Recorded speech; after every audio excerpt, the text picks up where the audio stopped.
talking about? Rolling the blunt, taking a pee break. What are you doing? Done, son.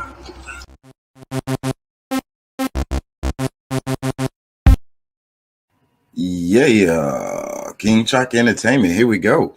If you haven't already, like, comment, share, and subscribe. Check us live and become a part of the show on Facebook, Twitter, Twitch, and YouTube, Wednesday and Thursday at 11 p.m. and Friday and Saturday at 1 a.m. Central Standard Time. Yeah. While you're playing the game, working out, cleaning, or whatever, check out the more refined audio versions of the show on Spotify, Apple, Anchor, and more. Keyword King Tracker ENT. Yeah. Shouts out to Pat, Doc, Deuce, Curtis, Brendan, Elliott, Juanita, Jay Lethal, Tariq, my Twitch follower, Francisco, and others for always supporting the channel. Yeah.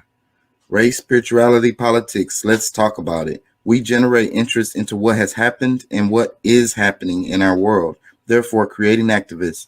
Let's go. Dale gas, baby. Hey.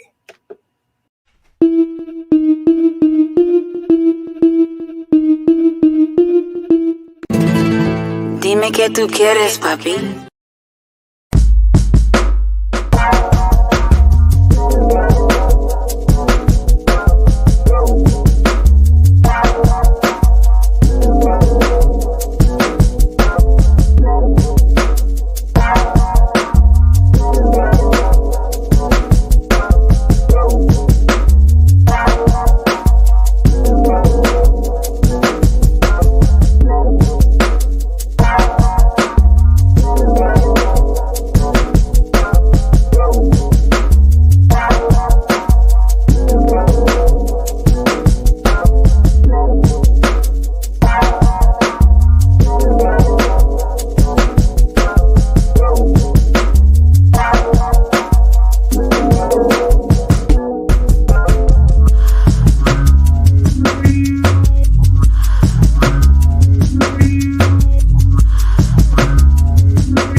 How y'all doing out there? How you feel? Remember, we want you to be an activist. Don't take my word for it. Look that shit the fuck up yourself. Please. Anyways, we're back. Saturday edition. I'm feeling kind of relaxed. I ain't gonna lie, I don't have this show very organized today. So we're gonna see what happens here. And I'm sorry to make y'all wait so long for the show to start. It's already at 11 minutes.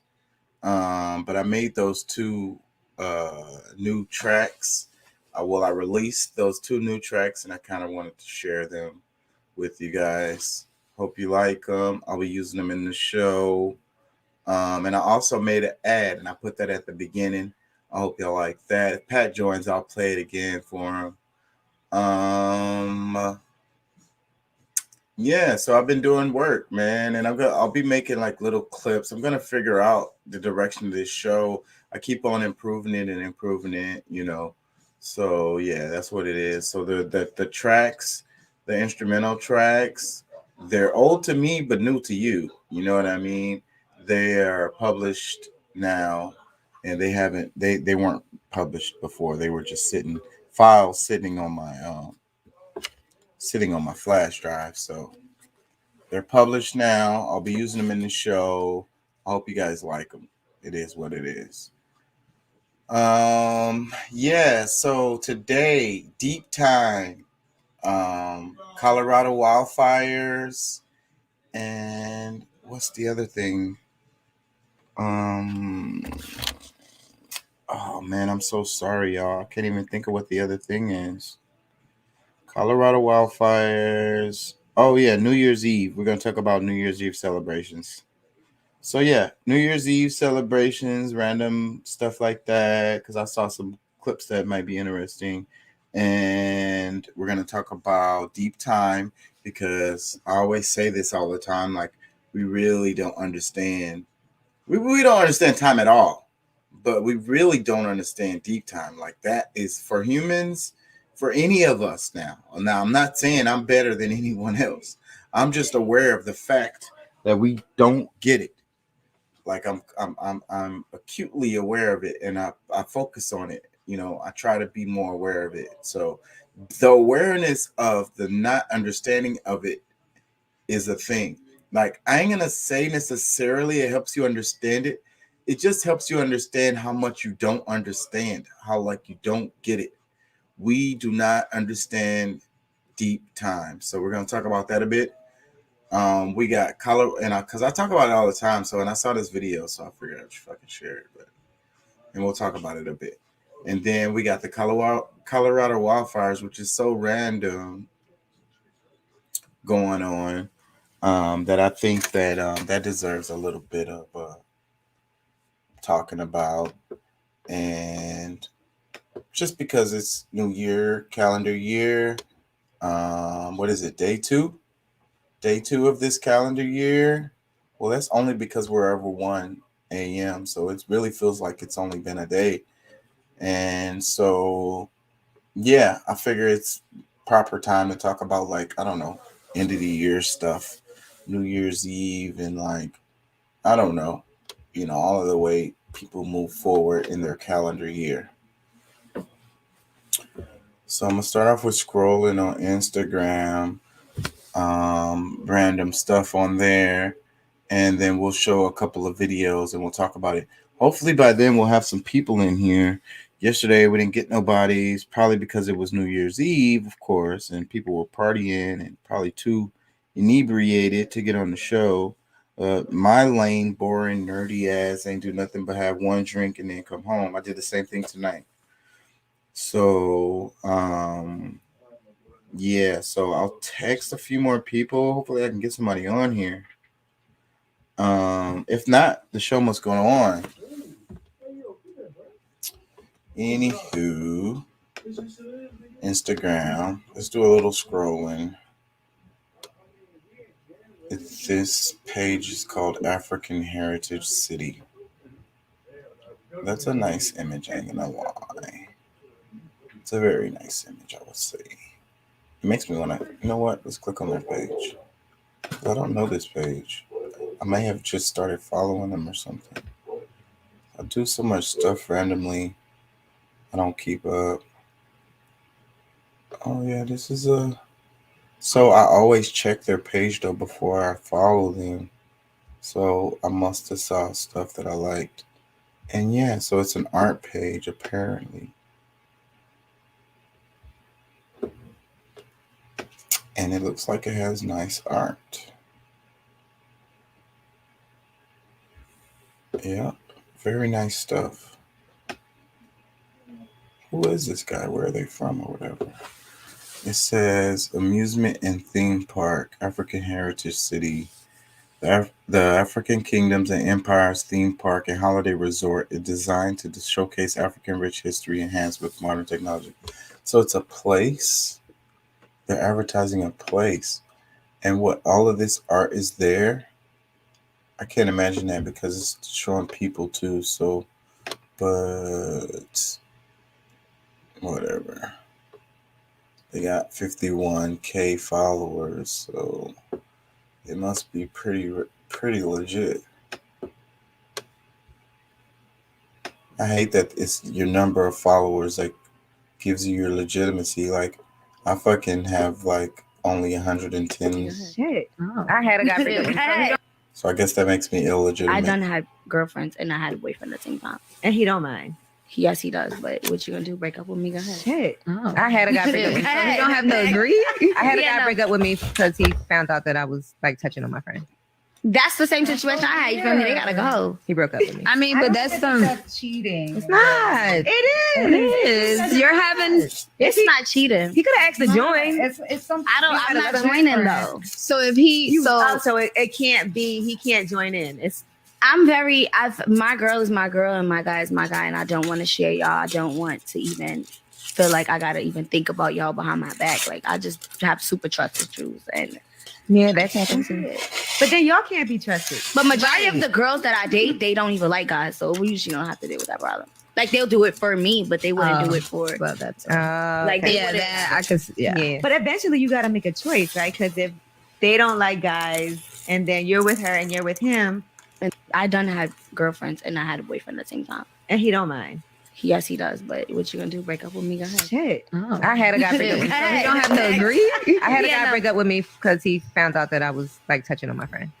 That's the same situation I had. You feel me? They gotta go. He broke up with me. I mean, but that's cheating. It's not. It is. You're having. It's not cheating. He could have asked to join. It's something. I'm not joining though. So if he so it can't be. He can't join in. My girl is my girl and my guy is my guy, and I don't want to share y'all. I don't want to even feel like I gotta even think about y'all behind my back. Like, I just have super trust issues, and yeah, that's happened too. I don't know where to start with this. That's so toxic. It's so toxic. And I would agree that it is cheating whenever you're doing something behind your partner's back, you know, that they don't know about or that you're lying to them about or whatever. That's cheating. So, but I would also say, though, that you can have open relationships and you could just communicate with the other person about it and be upfront with them about it. And then maybe they could be okay with it. But when you're hiding something behind their back, then of course they're going to not be okay with it. So, and then the thing about the joining, I will be 100% game with that. And so, but the girl is like, no, they can't do that because I feel like they're going to be doing stuff behind my back and I have trust issues. So that's what it is. Like, right. Okay. The person that's always lying is the one that's always calling everybody a liar. The person that's always cheating is the one that's always worried about someone cheating on them. Like, it's so obvious, the psychology. So she has the super trust issues because she knows how she is and she thinks that everyone else is like her. So she expects you to behave like her. So of course she's not going to trust anyone because of her mentality and the way she thinks. So, but she thinks that the way she thinks is right. And she thinks that anybody who agrees with her is thinking right, and people who don't agree with her are thinking wrong. So the people that are thinking right are going to agree with her, and they're going to go like she already knows what behaviors they're going to do because she feels like they think like her. But I'm here to tell you, ladies, no, not everybody thinks like you. And it's a real problem in relationships where people think that the other person thinks like them, and then they use that as a way to try to predict their behavior or whatever. But you don't know, like you should go by the person's character. You go by the evidence. You go by what you see, what they're doing. You don't go by what you think things should be. You're never going to be right. You're going to be wrong every time. Damn, what's all that? It says the only way to find out if you can walk on water is to get out of the boat. Get out of your comfort zone. Ugh. I mean, I like this guy's page, Derek Bahamut, and some of his this one is a little off the mark, bro. Get out of your comfort zone so you can walk on water. You're not gonna walk on water. That's not possible. Get the fuck out of here. That's a mind fuck quote right there. There's so much of that shit on the internet. You're like, it makes sense. No, this doesn't make sense. You cannot walk on water, so getting out of your that doesn't make sense. Get out of your comfort zone so you can walk on water. You're not gonna walk on water. Get the fuck out of here with that bullshit. Ice-T reveals secret to his marriage with Coco on couple's 21st anniversary. They have been together a long time. And I would say this about a lot of the successful men that you'll see out there in the world, and you can have your opinions about Ice-T, but you can't say that he's not successful or a successful person. He's been successful for a long time. And that Law and Our show, I'm sure he got fucking rich off of that shit. So many fucking episodes. If he wasn't rich before, that show got him rich as fuck. And what my point is that successful men, you're gonna find a strong woman next to him, and she's gonna be a big part of his success. The stability of his life is how you can have success in your life. If you have instability at home, it makes it so much more difficult to be successful in life. So whatever they did, whatever he figured out, or whatever, we don't know their relationship or their personal whatever. He could be an asshole. She could be a douche. He says, marriage is like casting for a movie. You got to pick the one who's ready for all the scenes. Yep, today's our anniversary. Love is love. Can you believe we've been together for 21 years? Today is our anniversary. It's been a great adventure with you, honey. The love is indescribable. Cheers to you. A lifetime with you. I love you, my boo-boo. They've been together a long time. They got a little kid together, too, right now. They're really kind of living a life, ain't gonna lie. That's what it is, though. These are the benefits of staying together. You can find a way to work it out. It says when you marry a Puerto Rican, the sound is going to be important.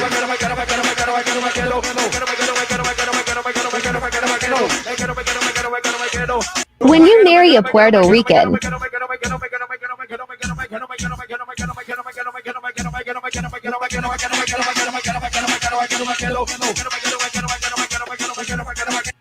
I don't really get it, but I guess because I'm not Puerto Rican. But I'm very fascinated with the Caribbean. That is that's my focus in school. I'm an anthropology student, and I focus on studying the Caribbean. And Puerto Rico is in the Caribbean. It says, let's read this. Before going to bed, blend a half a tablespoon of turmeric and a 1/4 tablespoon of ginger with a cup of coconut milk before going to bed in order to flush your liver and of toxins while you sleep. It's probably not a bad idea. Mr. Pretty Tony, I mean, you know the rules of the game. I mean, your bitch just chose me. Now we can settle this like you got some class, so we can get into some gangster. I could never beat you, Fred. Yeah, well, you just keep trying, man. You're gonna do it one of these years. Uncle Fred! Oh, right. Oh, what's up, Hey, baby D, how you doing, man? You remember Peaches, right?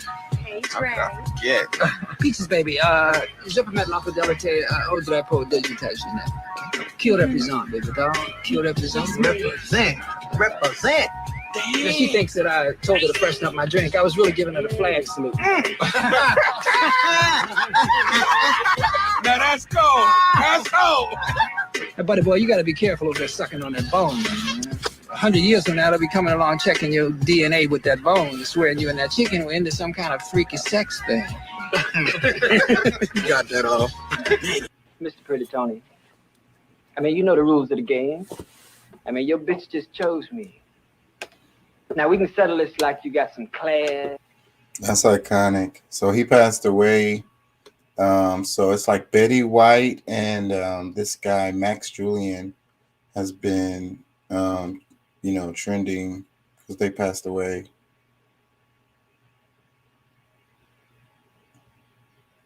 Those were iconic scenes, no matter how you feel about the guy. Big, huge, like, impact on the culture. That's too much going on. Is this gonna be loud? Who is that? Pharaoh Monk? Probably gonna be loud. I'm manifesting happiness, healing, and prosperity to all who see this picture. Claim it. Okay. I'll accept that energy. I like that. Dougie Fresh's page. This is probably good. Damn it, it's too fucking loud. Sorry, y'all.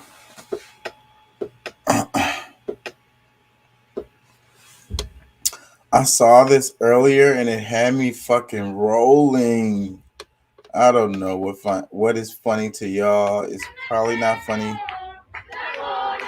The stuff that's funny to me is probably not funny to y'all, but this is hilarious to me. Bottle girls on the 6th day of having COVID at work. And those little silly dances that they have to do when they come out with the bottle. Oh my God, this had me yoked up. Hey, randomness of the internet. That's why I do The perspective. It's not, of course, just celebratory. And to help us do that again, we're joined by one of the country's most distinguished professors, friend Cornel West, educated in part at Princeton, though teaching at Harvard. Nice to have you here with us. Happy holidays. And Happy New Year's to you. When you look back, what's the great moment in the century, if there is one for you?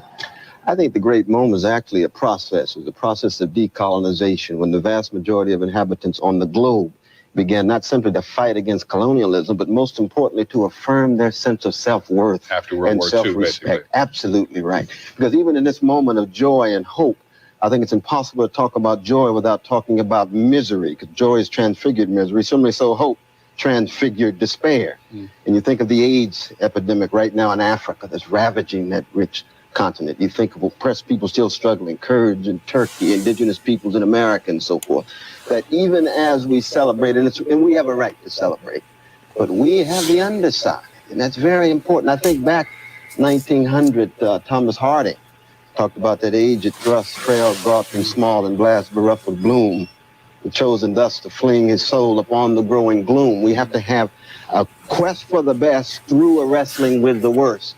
And so I think even at this moment, no false securities, no seductive idolatries, struggle for democracy must go on. We would not be here if those. Do you find some parallels between now and the beginning of the 20th century? There was extraordinary optimism then? Yes, indeed. There's an evasion of the deep problems of wealth inequality. We've got 3 of the richest human beings in the world who have more wealth than the bottom 48 countries. The top 225 individuals have more wealth than 2.7 billion human beings.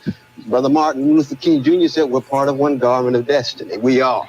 We're connected. Not just you and I, but you and I with brothers and sisters in Guatemala, in Australia, in Africa, and so forth. And those who died, because we're at the deathbed of a century, not just a celebration of a new. Those who died, the millions gone, so that we could celebrate. Fighting for freedom and democracy, we've got to keep their tradition alive, even as we party tonight. It's hard to live in America and think that maybe race is the great unfinished piece of business for the country. I think that's true, but I think when we talk about legacies of white supremacy, it's inseparable from those of male supremacy, it's inseparable from heterosexism, and most importantly, it's inseparable from the increasing economic inequality. And those of us who are fundamentally devoted for living and dying for the best of democracy, we're going to ensure that those folk in the 20th century didn't die for nothing, so we can pass that baton on to the younger generation. We were just talking between ourselves, and I apologize. We're going faster than we usually. Sometimes you and I sat down and talked for hours. But we were talking about the discovery of the new African library at Timbuktu in Mali. Is this a kind of this cultural discovery which makes its way around the world to the betterment, to the extent of confidence for all people of color? Oh, indeed. I mean, one is the discovery of new papers. I mean, we knew about the library itself, but the new papers in the library. Exactly. But it's an affirmation of the dignity of African people. We know that the 20th century has been in part a century in which the denigrating of African people. In fact, Marcus Garvey put it well when he said, the world in the 20th century has made being black a crime. I intend to make it a virtue. Not by putting others down, but affirming the humanity of people of color. And the library, I think, with the new papers discovered, certainly is an acknowledgement of African learning, scholarship, science and technology, but more than that, not just fetishizing science and technology, because we need not just improved means, we need some improved ends, and the ends are beyond the greed, beyond the bigotry, on to justice. Now, scholars should not be immune from making predictions, Professor. Predictions for the next century, at least for the early part of it? It depends on how courageous we are. It depends on how broad our vision is. And I think that in many ways, I would want to call for a new commitment to old challenges, which is let justice roll down like waters and righteousness like a mighty stream. If we can live up to that, that takes us back to Jerusalem, Hebrew scripture, Christian Old Testament. If we can live up to that, then we're in good shape. Happy New Year. Thanks so much. Great. Take good care. Cornel West, professor at Harvard, one of the easiest, one of the best people to be taught by in the whole country. Thank you very much for coming. Now, we'll be back in just a minute. You could tell he really enjoyed talking to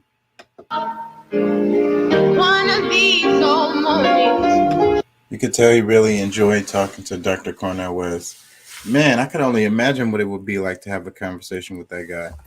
Man, I really enjoy hearing him speak. I could just listen to him talk forever. I love to take a class. I'd love to take a class with this guy. It says, as the century changed 22 years ago, I said the survival of decency and democracy depends on our courage and vision. This still holds today. Let us remain unafraid and vigilant.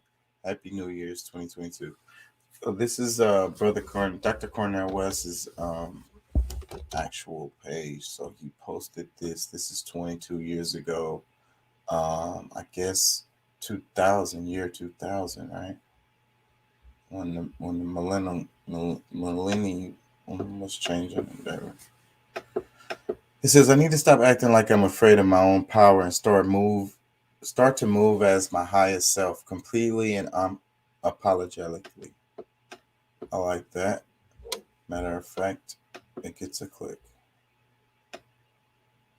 I used to like a lot on Instagram, but I noticed that people block you if you like their pages too much.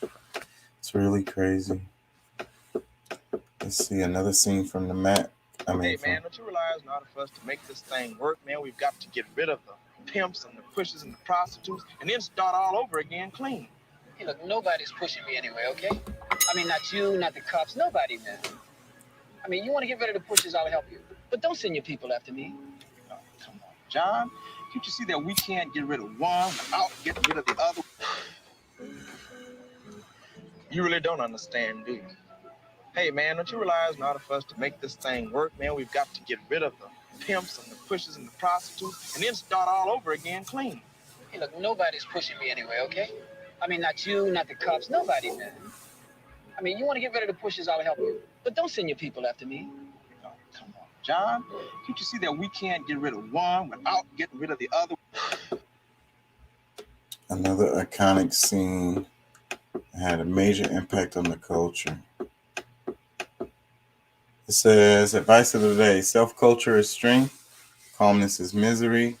You have to get to the point where your mood doesn't shift based on insignificant actions of someone else. Don't allow others to control the direction of your life. Don't allow your emotions to overpower your intelligence.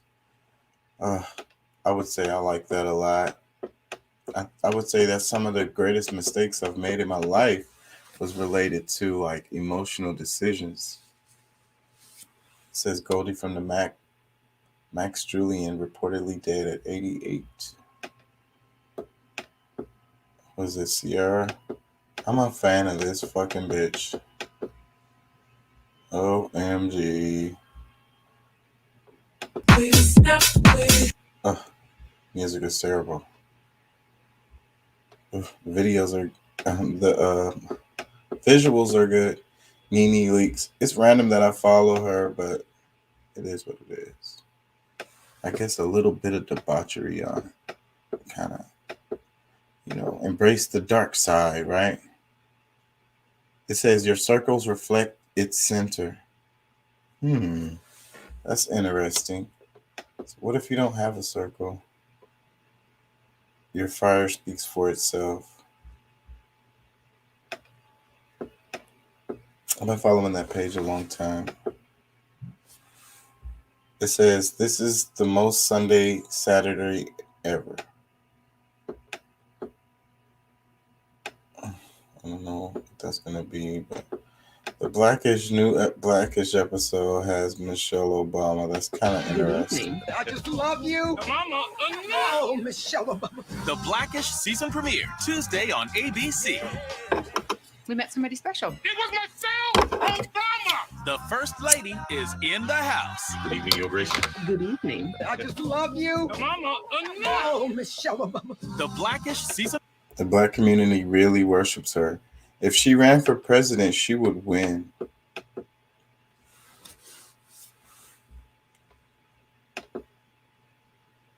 Not to say that will be a good thing or whatever, or that she would want to do that or whatever, but her popularity is through the roof. People really like her. Here it is. Ricky Smiley. That's his official page, by the way.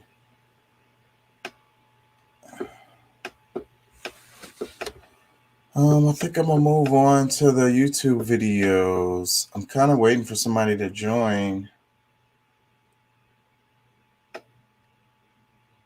There's a lot of bitterness out here. Even if you hear a bad story about me, understand there was a time I was good to those people, but they won't tell you that. I just randomly put Leonardo DiCaprio. Like, did he say that?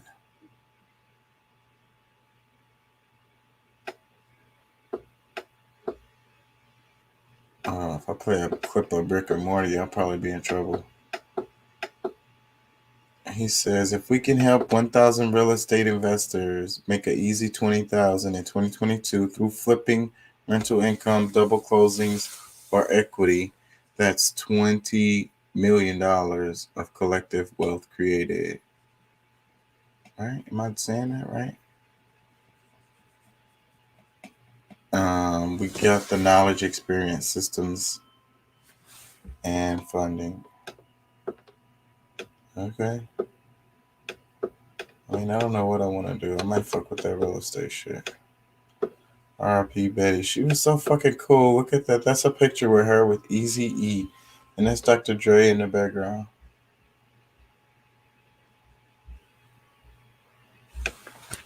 She didn't look comfortable in the picture.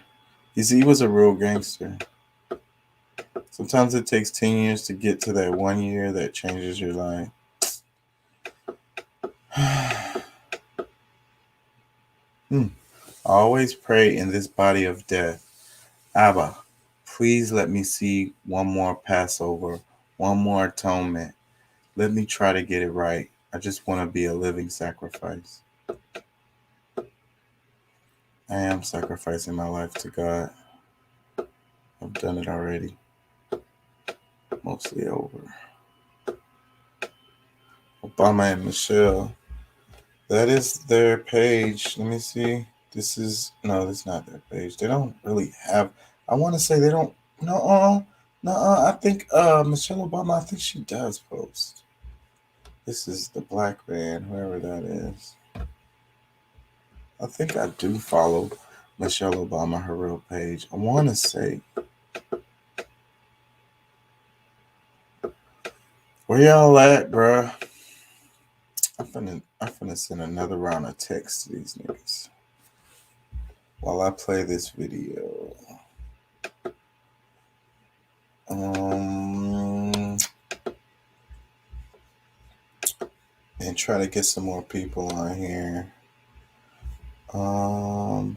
It was the fucking, why isn't it showing the news here? Top news. Here we go. 3 missing after Colorado wildfire. Let's watch that.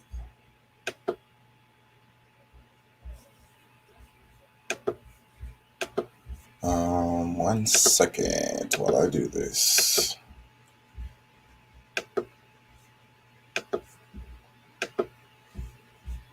At least 3 people missing after one of the most destructive wildfires in the state's history.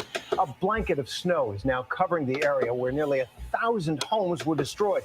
And President Biden has approved a federal disaster declaration, freeing up funds for those affected. Here's ABC's Zoreen Shah. Tonight, Colorado officials urgently searching for 3 people missing after the 6,000-acre Marshall Fire tore through Boulder County, torching an estimated 1,000 homes. The debris is hot. It's all fallen in, and it's now covered with 8 inches of snow. So search and recovery efforts are hampered substantially. In the aftermath, families taking account of what remains. Everything looks like it could be out of a movie, and who would have ever thought that this fire would have happened in Louisville? State officials say they've never seen an inferno so destructive rip through suburban neighborhoods. Today, a Colorado snowfall arriving, wrapping entire scorched neighborhoods in white. Debris still smoldering underneath, raising the question, what if it had come sooner? 24 hours earlier would have been such a blessing. I think right now it's pretty surreal. I mean, not doing well. My dad used to just walk across the street to the golf course he'd play every morning. Just they lived this like life, and it's just gone. Amid the ash, a bright spot. Neighbors and friends ready with a helping hand. One thing about Colorado is we do stick together during hard times, and this is one of those times. And Terry, President Biden approving a disaster declaration to make federal funds available. As for how this fire started, right now officials don't have a credible cause. Terry? Zoreen Shah in Colorado, thanks very much for that. Hi, everyone. George Stephanopoulos here. Should have stopped this sooner, because that noise that it makes is what triggers the fucking copyright.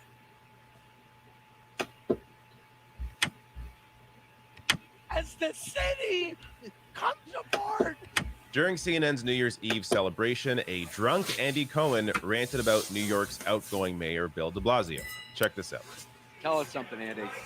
Watching Mayor de Blasio Don't go on a rant. do his Don't go on a rant. victory lap dance after 4 years of the crappiest term as the mayor of New York. The only thing that Democrats and Republicans can agree on is what a horrible mayor he has been. So, sayonara, sucker. Wow. 2022. It's a new year. Because guess what? I have a feeling I'm going to be standing right here next year. And you know what I'm not going to be looking at? Dancing as the city comes apart. You. All right, so I'm probably going to spend more time talking about this than I need to, because this is just a random drunken rant by a random celebrity on New Year's Eve. Doesn't really matter. But I do find it interesting what this represents, because there's no criticism here. Like, what is this actual criticism of Bill de Blasio? There are plenty of criticisms that he could have pointed to, but he's incredibly vague. Now, I will get to what I speculate he is talking about, because it tends to be what people in positions of wealth and privilege tend to complain about when they say the city's falling apart. But he did a very similar rant last year as well. So before I show that clip, I just want to show you his tweet this morning saying, "Good morning. I was a bit overserved last night." So here Andy Cohen is admitting that he was obviously drunk. I think that was clear in the video. But now let's see what he said last year about de Blasio, which also very similar. Oh my God. That's how I felt when I saw Mayor de Blasio dancing just now. I just don't need to see that at the beginning of 2021. Do something with this city. Honestly, get it together. So again, incredibly vague. Like, if you're going to make some political comments, at least use your platform. Use the platform that you have to make some valid criticisms. Educate yourself. Say something. But it's all about very vague. The city's falling apart, or it's about his dancing. Okay. I couldn't care less about who's dancing, who's not dancing, how they're dancing. It doesn't really matter when you're the mayor. Ultimately, what matters is what you can do with your power as mayor. And Andy Cohen, though he has an issue with Bill de Blasio, can't seem to point to anything specific. So let me get to, I'll get to here in a second, what Andy Cohen may be talking about, at least as it pertains to what he said last night. But first, of course, Bill de Blasio is not very popular.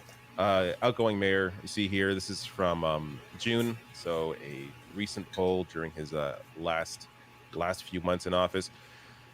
4% says he's done an excellent job.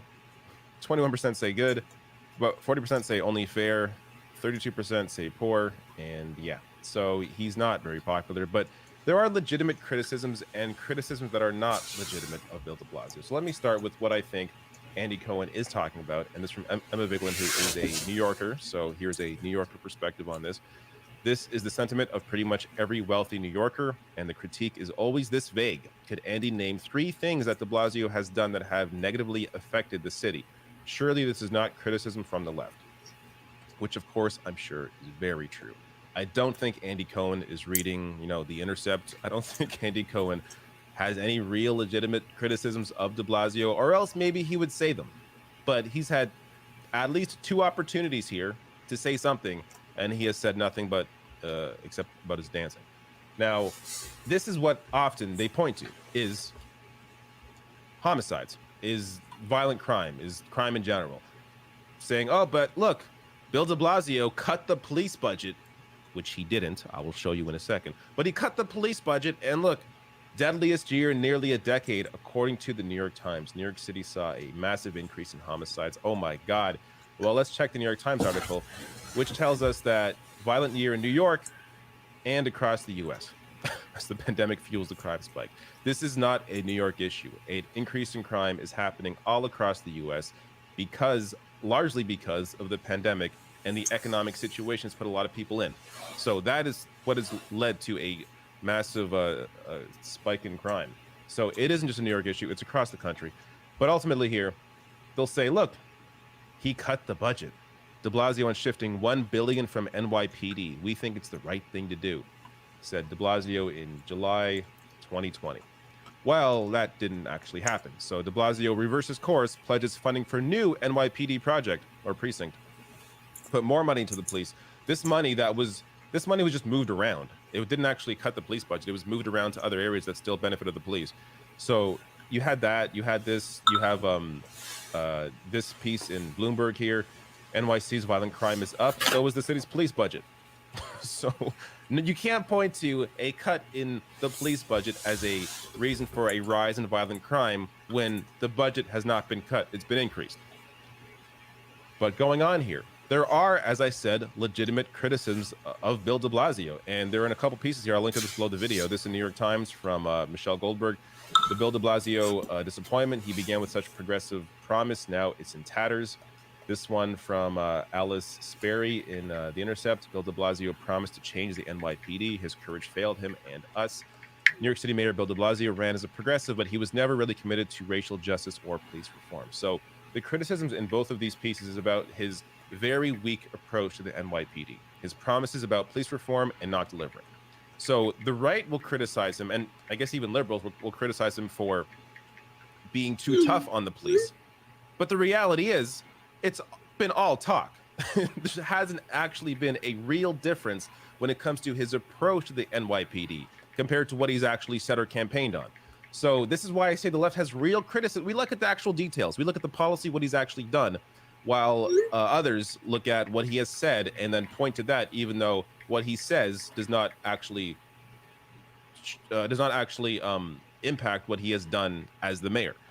So this gets to the last bit of this here, where the idea that Eric Adams will be any better. So, you know, you see someone complaining or ranting about how it's great that Bill de Blasio is going to be out.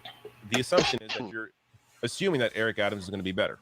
But a lot of people that are very aware of Eric Adams and his history state that that is not going to be the case. So Drew Soren here tweeting out, we can agree de Blasio wasn't great, but I can also say with 100% certainty that Eric Adams will be worse. And there are reasons that people feel that way. So this from Matt Skidmore here with this clip.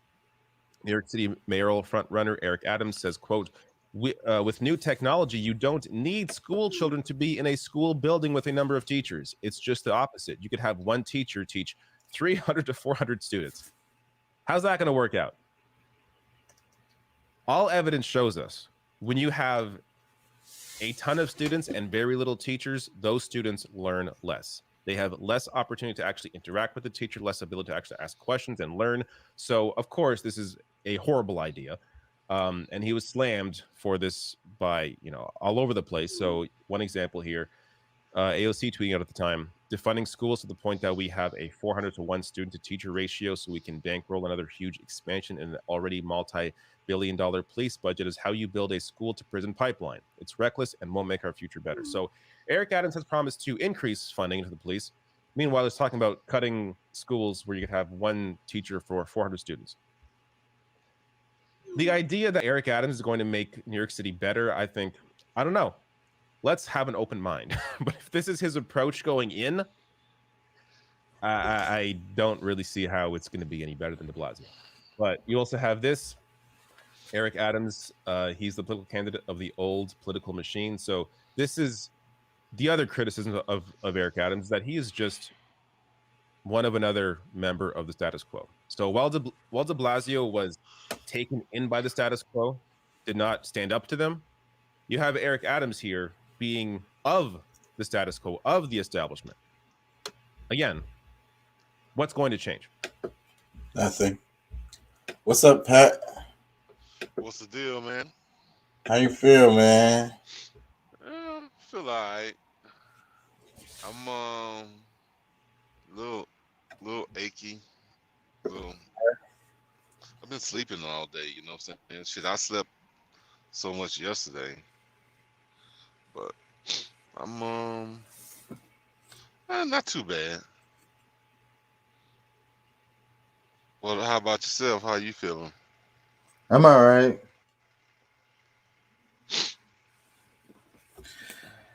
I'm all right, man. I'm still here, you know. Another day above ground, man.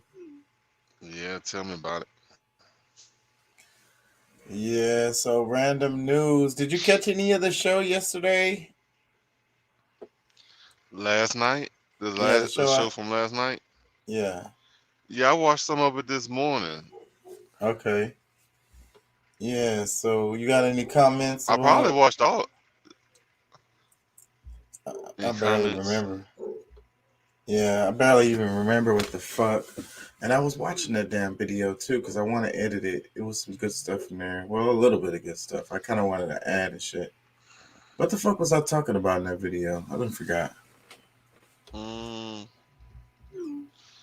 See, I don't remember right now. Yeah. If you remind me, I'll. Yeah, my brain is blank on that right now. Yeah, so the name of the show is Deep Time, the Colorado wildfires. I showed a little bit about the Colorado wildfires already, but I think I want to show a little bit more about that. But I want to talk about Deep Time because people don't really understand that. And other random stuff.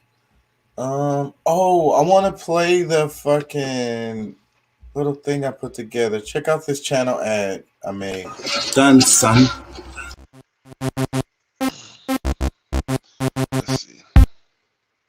Yeah, King Chalk Entertainment. Here we go.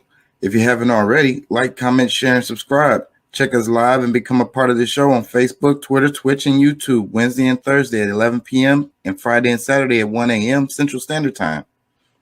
Yeah. While you're playing the game, working out, cleaning, or whatever, check out the more refined audio versions of the show on Spotify, Apple, Anchor, and more. Keyword King Tracker ENT. Yeah. Shouts out to Pat, Doc, Deuce, Curtis, Brendan, Elliott, Juanita, Jay Lethal, Tariq, my Twitch follower, Francisco, and others for always supporting the channel. Yeah. Race, spirituality, politics. Let's talk about it. We generate interest into what has happened and what is happening in our world. Therefore, creating activists. Let's go. Dale gas, baby.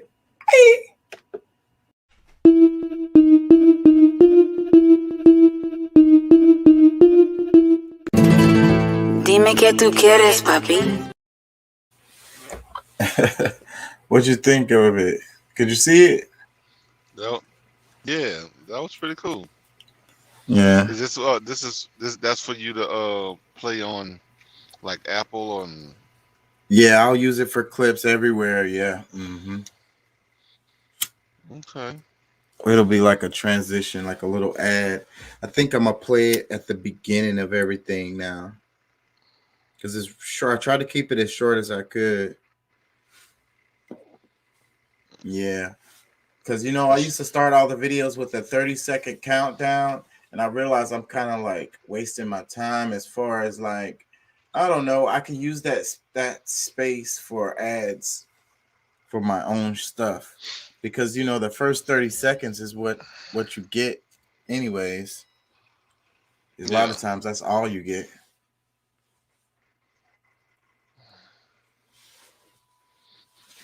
Yeah, so I've just been thinking about the channel and how to improve it. Go ahead. Yeah. Do you sell that music? Do you sell that music anywhere? I don't. All I have it's on YouTube only. That's it. It's the only place you can get that stuff because I pulled all that stuff straight off my hard drive. So it's published here on YouTube with a YouTube license, and that's it. So it'd be nice if people would like the music and actually listen to it because then the views off of it will be good.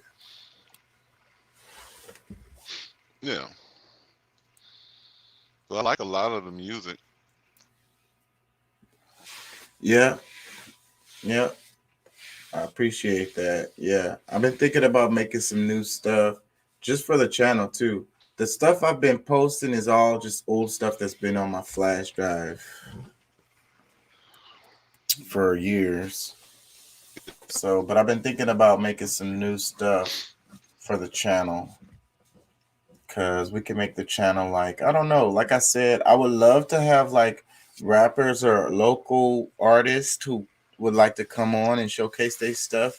And some days we can do it like a radio, like a radio station and kind of advertise for these, local artists who's trying to get their music out there. Yeah, I might be able to throw in a verse or two for you. That's cool, man. I'd love to I want to put together something really cool for the show. So something really cool and professional sounding. It won't be done at the house. It'll be done at a studio, at a professional studio. Well, that's cool. Yep. I already got a relationship with a place that I like to go to, and the prices are reasonable. And they do really good work. So yeah, my signal is real low, so I'm just that's one of the reasons why I didn't want to try to even come on with the video because it's like my signal drops down to 1, and it might go up to 3 bars or whatever, but it kind of moves back and forth. So just kind of keep me. Thanks to Curiosity Stream. My bad. Thinking about playing that, but I don't want to bore y'all right off the bat. Maybe I'll do some more scrolling on Instagram. This might be the better time to bore us. At the beginning. Because it is kind of boring. It's like deep time. The idea of deep time is it's like I say, people really do not understand it. Like we do not understand it as humans. You know, it's hard. Our brain just freaking doesn't like compute it very well. So, and like I was saying earlier in the video, I'm like, I'm no different than anyone else. It's just that I'm aware of the fact that I don't understand deep time. Yeah. You know, I barely know what the hell it is, so I don't know what it is. yeah. Well, I got a video I'm finna play on that. So what have you been seeing on the New Year's stuff? You know, Betty White passed away. Have you been checking any Yeah, news a or lot of anything? that. Yeah, what have you I mean, may seen? she rest in peace. No, I mean just a bunch. You know, I've seen quite a few memes and things like that. But I don't know. I did enjoy that video of Janet. Oh And yeah. Oh yeah, that I played on the show yesterday. yeah. Yeah. What's up Yeah, I with this? enjoyed What? that. It I don't looks know. like a food place. It says Puerto Rican. Team Puerto Rico is the page that posted it. I know they're putting a lot of damn food on that plate. Maybe that's what they're showing. God damn, how much she gonna fit in that freaking thing? She's not gonna be able to close that. Oh no, they got that down for science. That's a lot of food. That's 2 people. That's 3 people at least. What? Man, shit. Man, that would feed my whole house for 2 days. I'm telling you, man.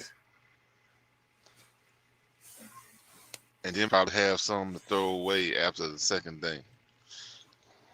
Just don't eat like that. It's a lot of rice and noodles. Yeah, I don't eat like that either. It would last a long time here too. We don't eat like that. Sometimes I really go in, but it's random. That whole plate could be like a holiday meal for the whole family.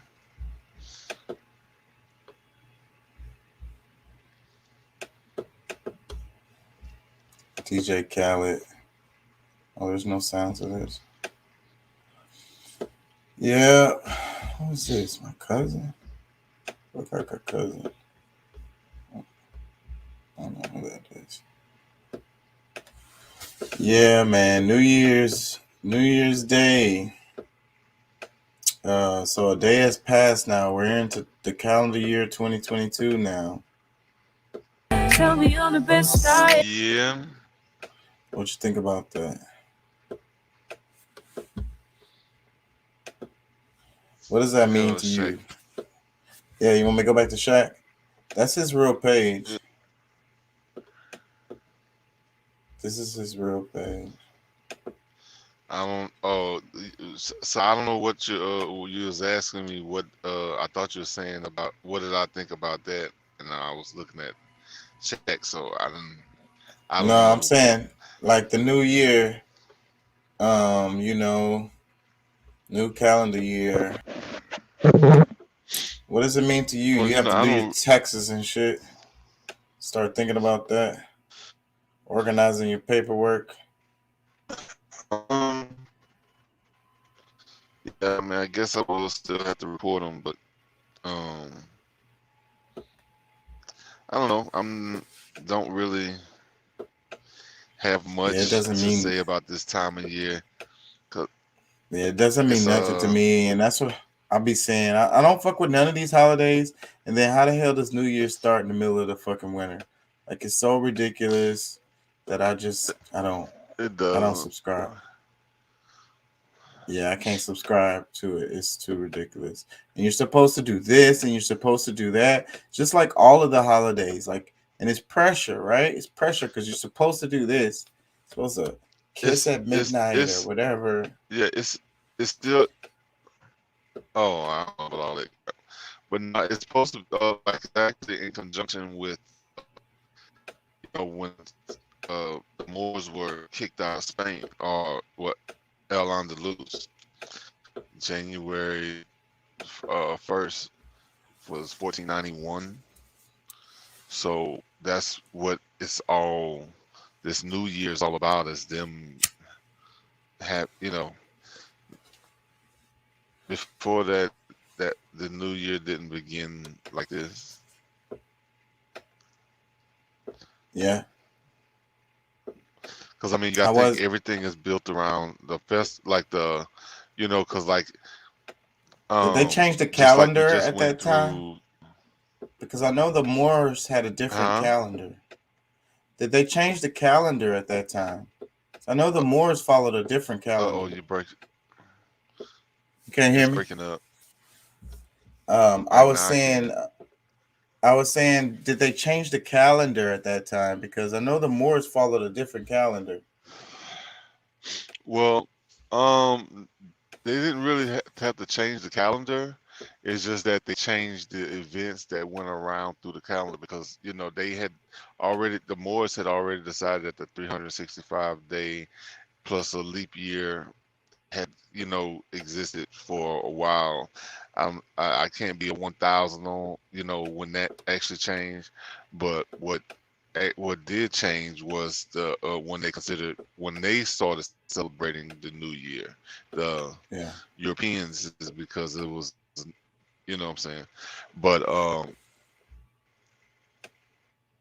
they related to the Christmas celebrations because everything is seasonal.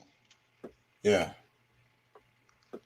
Yeah, because I mean, this is the winter solstice. That's one of the main reasons why all of this stuff is really, a real holiday, and Christmas through New Year's and all that kind of stuff. They kind of, So that's the actual thing. That's the real thing. The winter solstice is a real thing. Yeah.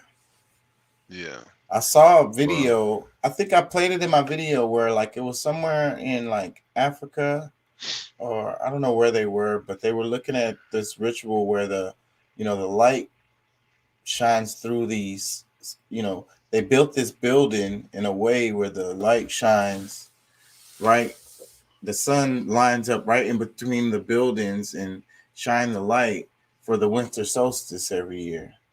Somewhere in Italy or something. I don't know where it's at. Pretty cool. Some old buildings that was built to, kind of. Go ahead. Well, that's cool. I wish I wish there was more of that. Mainstream. You know what I'm saying? But we're so pulled away. Like there's so many people, like indigenous people, like black people, that are so busy trying to see the ball drop and this, that, and the other. It's like the whole ball drop thing is a ritual. Like, I mean, you don't, what I'm saying? It's to take your attention away from your own growth and, focus that energy to somebody else's or whatever energy that that ball is representing for the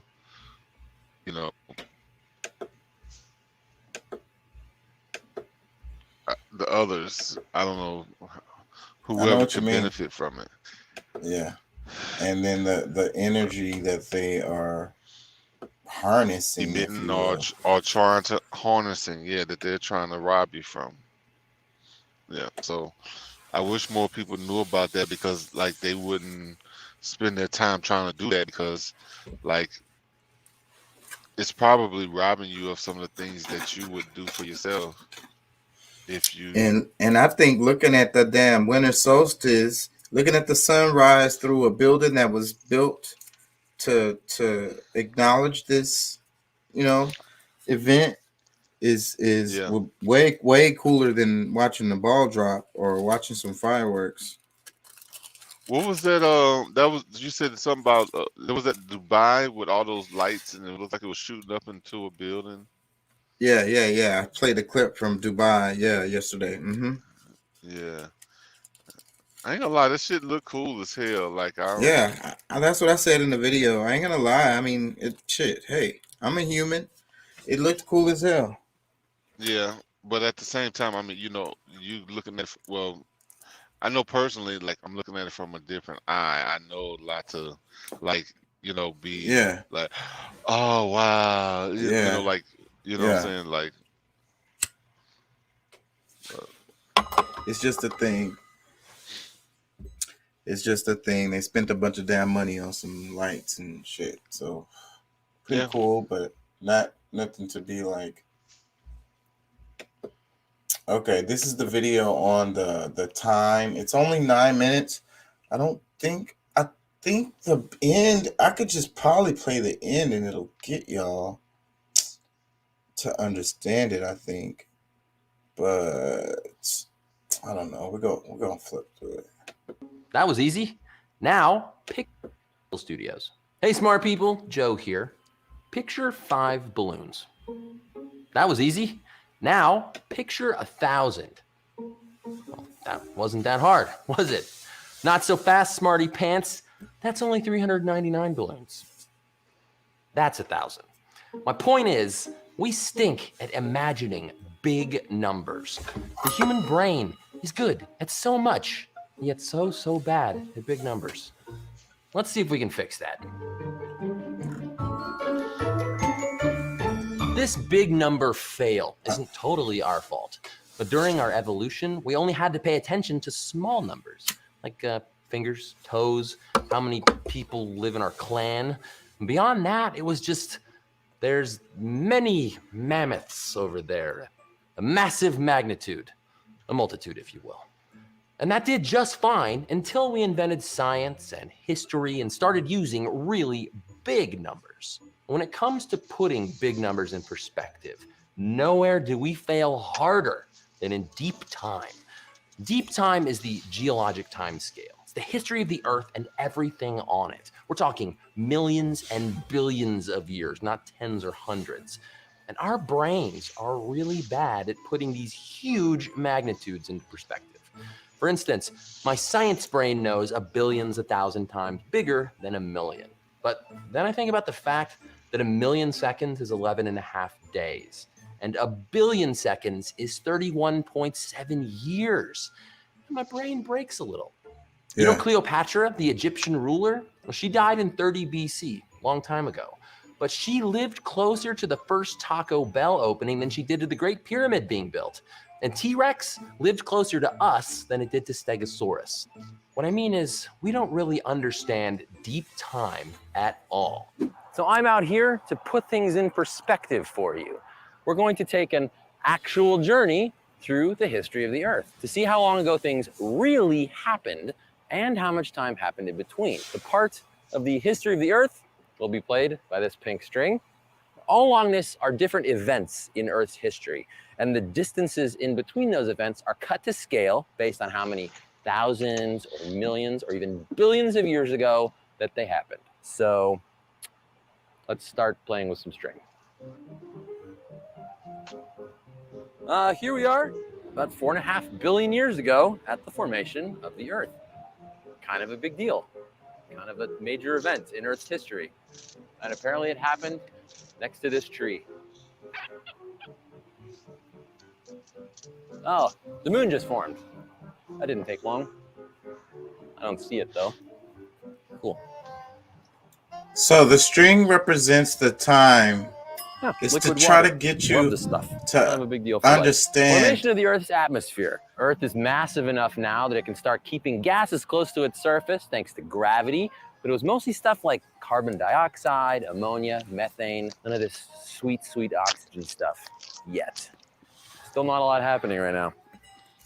The first living organisms. This is kind of a big deal. At this time, Earth's conditions have settled down enough to let chemistry start doing whatever cool chemistry stuff it took to create the first known living things. Sure, they were simple, but they're your ancestors. Show some respect. About 1 billion years has passed from the formation of the Earth to this point, but we're just getting started.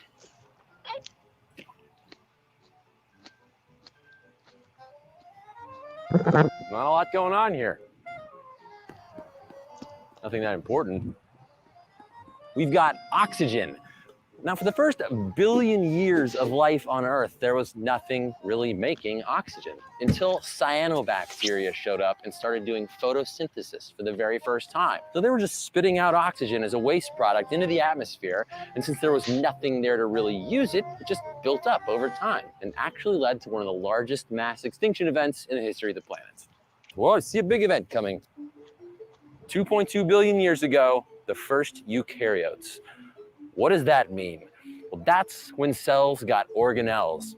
You know, like the nucleus, the Golgi apparatus, the mitochondria, the powerhouse of the cell.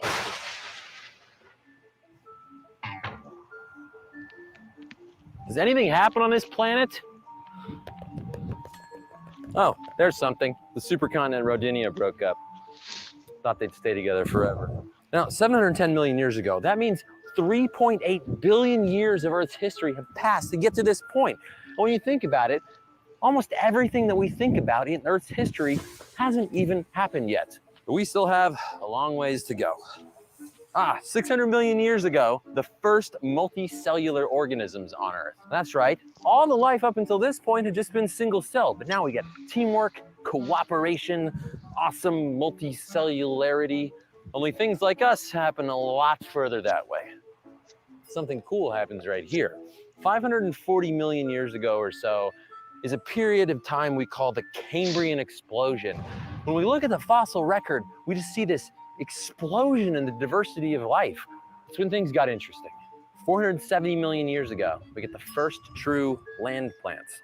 They didn't look like these plants. They were a lot more basic. Things are about to start happening a lot more rapidly, so hold on to your hats. 400 million years ago, we find the first insect, the first amphibian, the first tree, and the first shark fossils, although I would assume not all in the same place. 359 million years ago, we find the first coal deposits. That's right, all those fossil fuels that we've been digging out of the earth and lighting on fire, they started forming about now.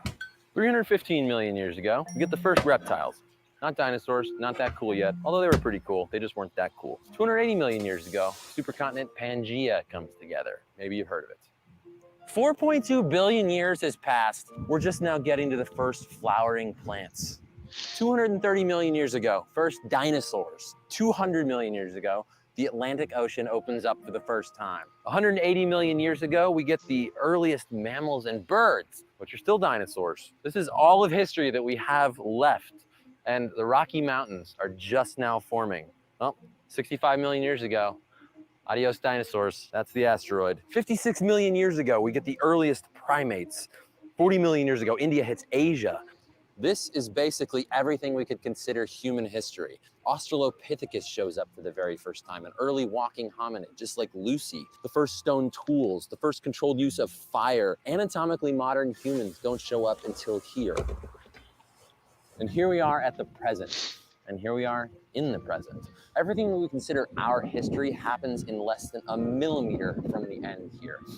Looking back down the entire history of Earth, dogs and everything. Stuff like the last Neanderthal, the extinction of the woolly mammoths, the rise of human civilizations is less than a thread in a thread of yarn. Whoa. The moral of this story is that most things happened a really, really, really long time ago. And we humans are very new here. So go pick up a rock and take a second to respect your elders. On the bright side, even though I keep getting older, I'm actually still very, very young. And now I can prove it. All right, what you think about it, Pat? You there? Did I put you to sleep? Nah, I'm good. Nah, I mean, I get what I pretty much understand what he was saying. He explained it pretty good.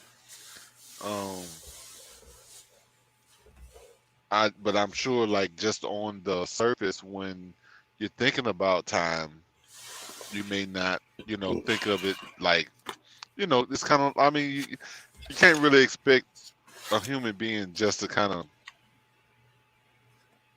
make a negative, do what he just did without full, like a better understanding. I But don't know. yeah, I mean, It's a lot of speculation, and I study this stuff because it's the evolution and all of that. So it's a big part of a lot of the classes that I've taken. Some of the stuff that he said is the stuff that we kind of study about, and like but basically, the all of human history was, like he said, just a couple of threads at the end.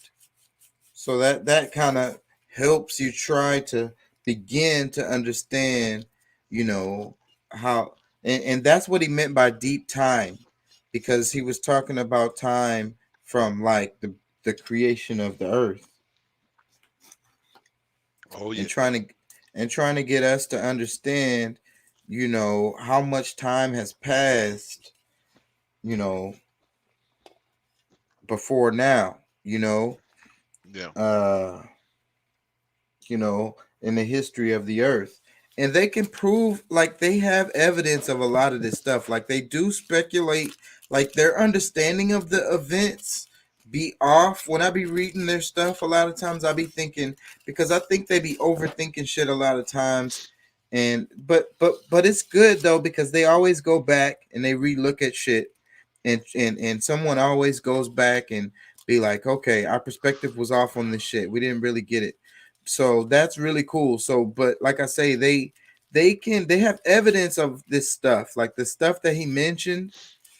They can, like, but the dates are fuzzy, of course, but give or take a couple of billion years, they they Yeah, can they can that's accurate.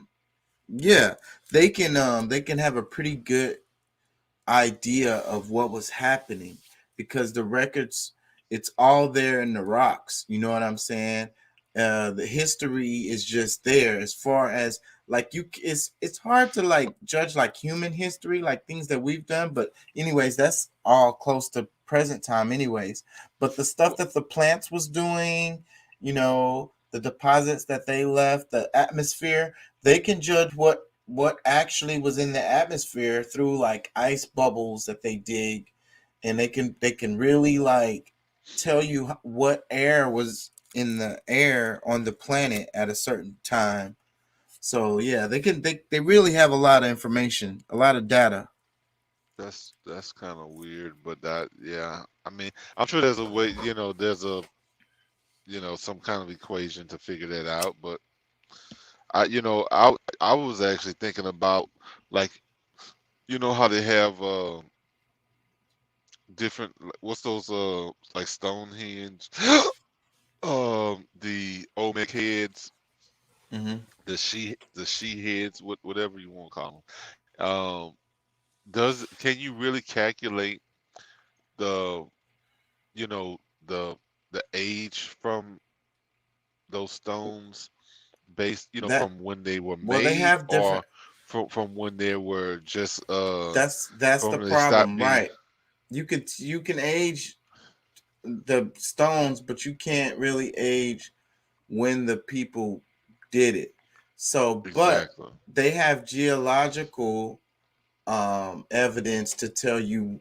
That's why it's within a billion years or so, because they can look at the land structures and stuff and know when it couldn't have been built. You get what I'm saying? When the landmass probably wasn't even there, or anyways, because that was an island. So they can do stuff like that.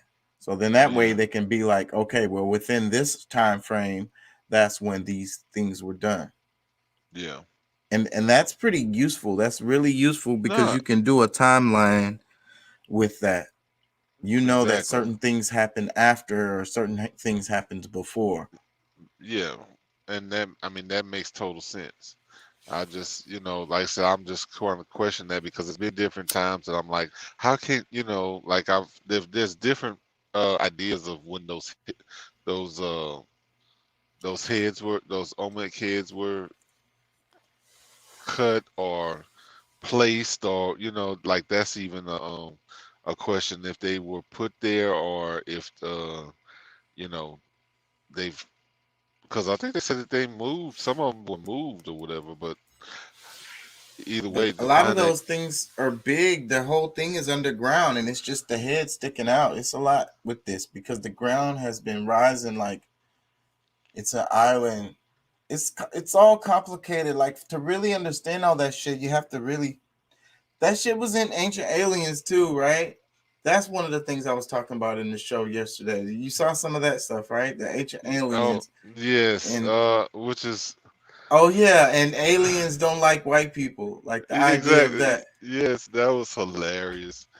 But I mean, you have to kind of put it in perspective that way because I mean, either it's one or the other. Because I mean, if they're not coming to show up to help you, then what's the point? Like, what? Yeah, yeah, that's what I was saying.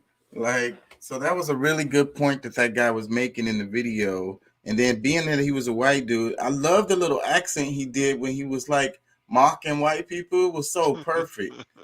I know white people pretty well, bro. You know, my daughter's mom is white, and her grandma, Naya with her grandma, they Alabama white, and they cool people. I'll be over there with them, but it's funny because the way he talked, that's how they talk, and like their voice changed too when they talk when they start talking that I don't know, They try you to be know, cool. yeah, whatever it is, their voice changed, and he did it in the video. It was really good, really good. I enjoyed it. Because he was mocking his people, and that's what he was saying in the video. And he was like, "How come it's always?" He said on Ancient Alien show, "Why is it all these white guys talking about what people of color did and saying that they couldn't possibly have done it? It had to be aliens."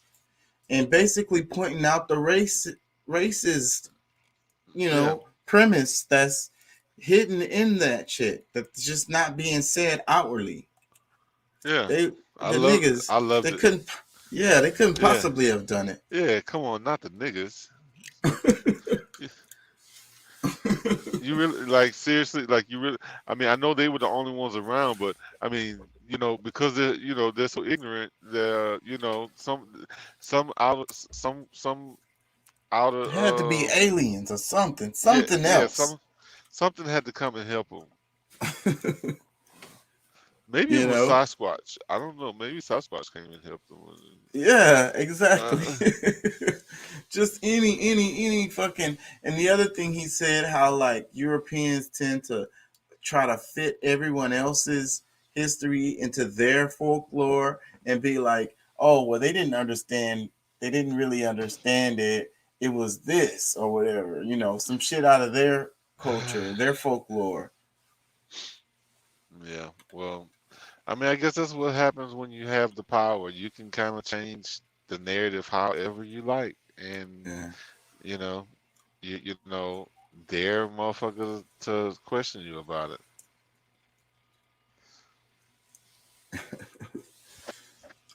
Yeah.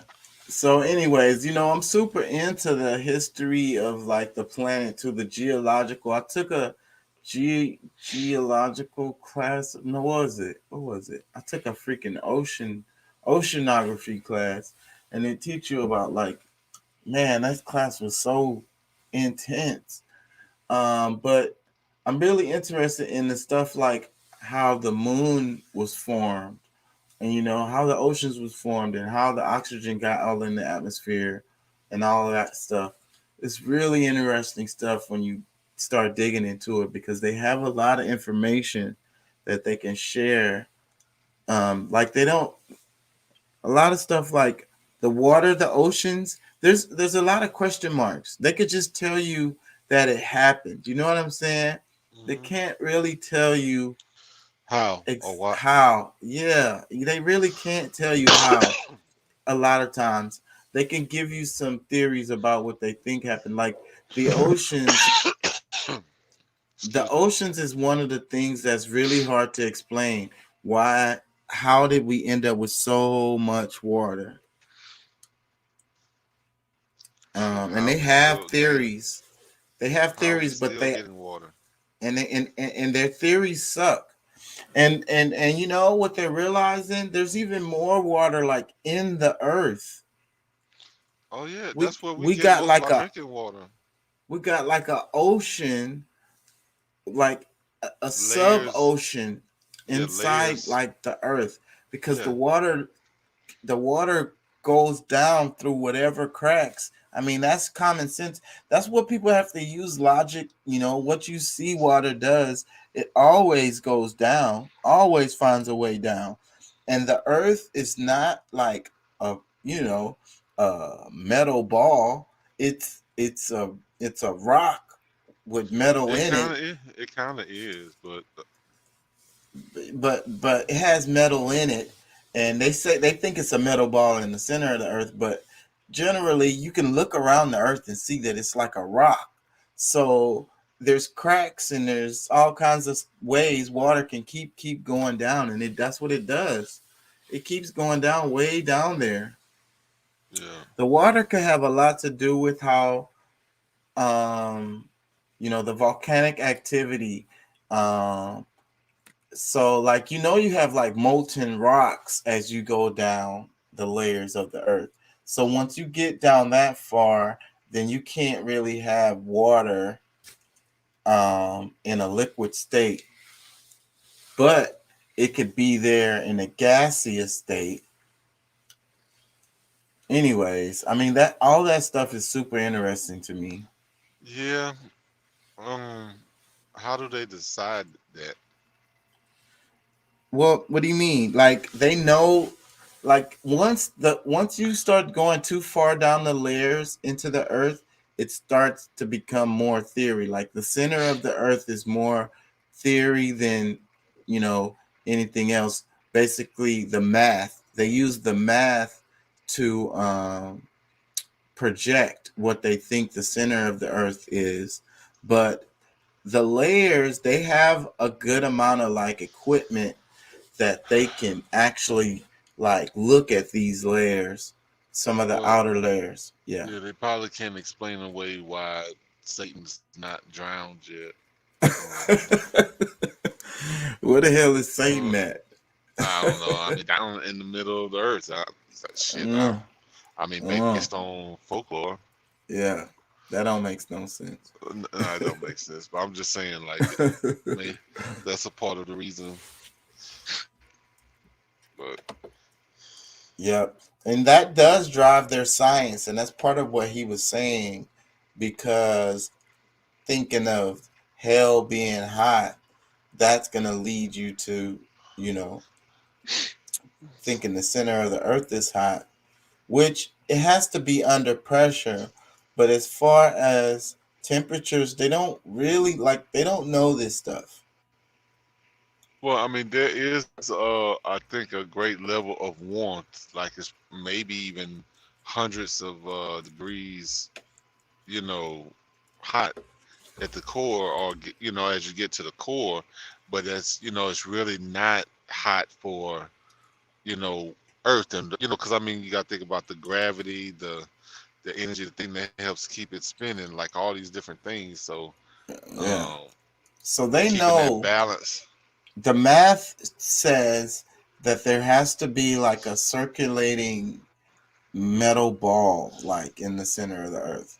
You know what I mean? Like it don't have to be a solid metal, but it just needs to be a large amount of a certain, heavy metals, and they also have to be moving. So they think that it's like on the outside of it is like a liquid. So, and it's churning always, and they think that it's like magnets. So it projects. That's what projects our magnetic field that surrounds the planet. It comes from these basically magnets circulating, in the center of the earth. And you think is independent of Earth itself, or like, I mean, No, it's of course it's just like a function of the earth. And if yeah, you because I think mean, of the earth as I'm being alive, then you would think of it as it's like, I don't know, brain or ecosystem, or like, immune system or whatever, like a part of it. You know what I mean? It's stomach. I don't well, know. that's it.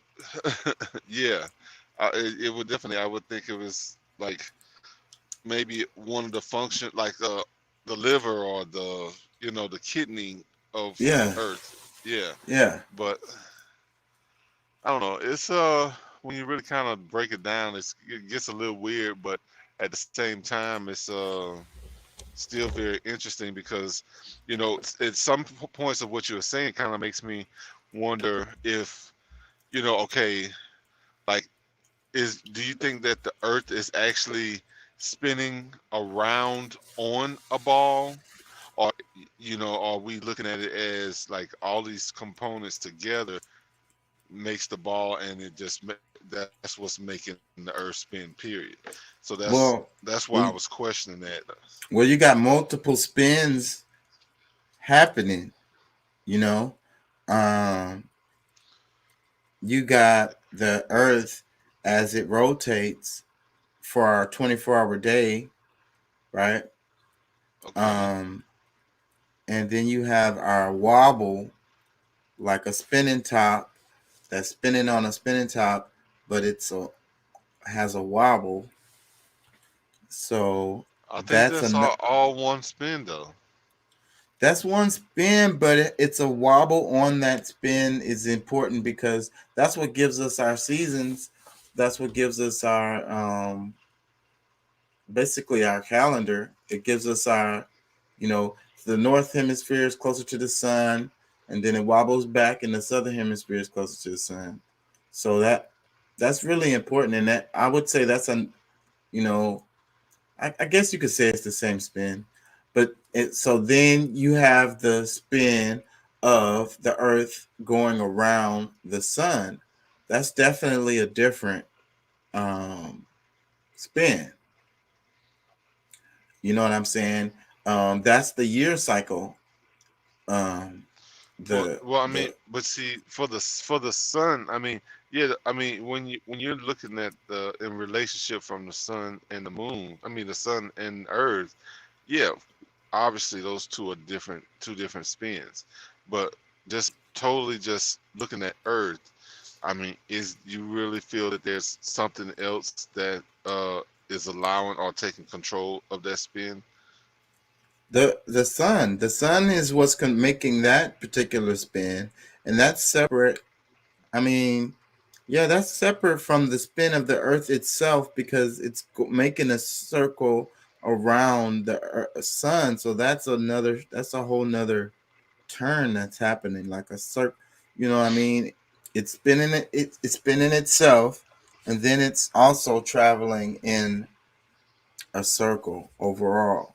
So that would be another spin, I would say. And then on the inside of the Earth, you have this theoretical metal ball that's spinning also, and this spin is going to be different.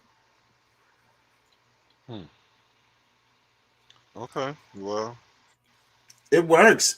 I used to play with spinning tops. You play with spinning tops? You learn a lot about I physics mean, with toys. I played with well, spinning no, tops. I mean, I've done Heavy. it I was heavy. before, but I used to buy kind of expensive ones sometimes, like because the cheap ones was trash. You get the good ones, and you can get them hoes, and they'll be spinning for a long ass motherfucking time. Anyways, but they have like the ball bearings or whatever, right? That's inside of it, and that keeps that spin going because those ball bearings are turning like on their own.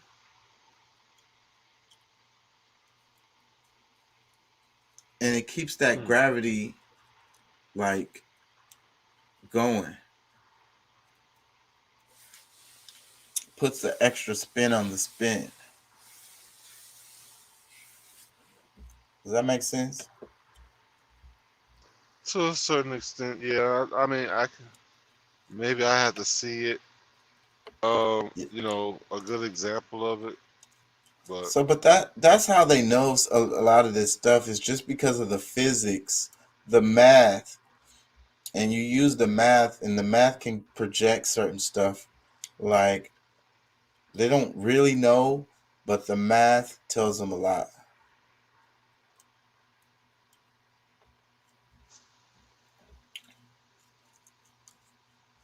freaking the news. Hold on, let me see. U.S. researchers record a high of more than 486,000 new COVID cases. Dun, dun, dun. Severe weather threatens southern states.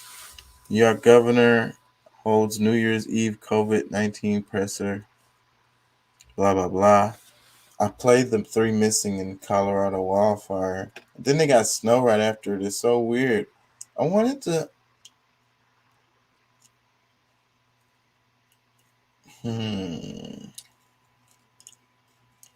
Times Square celebration.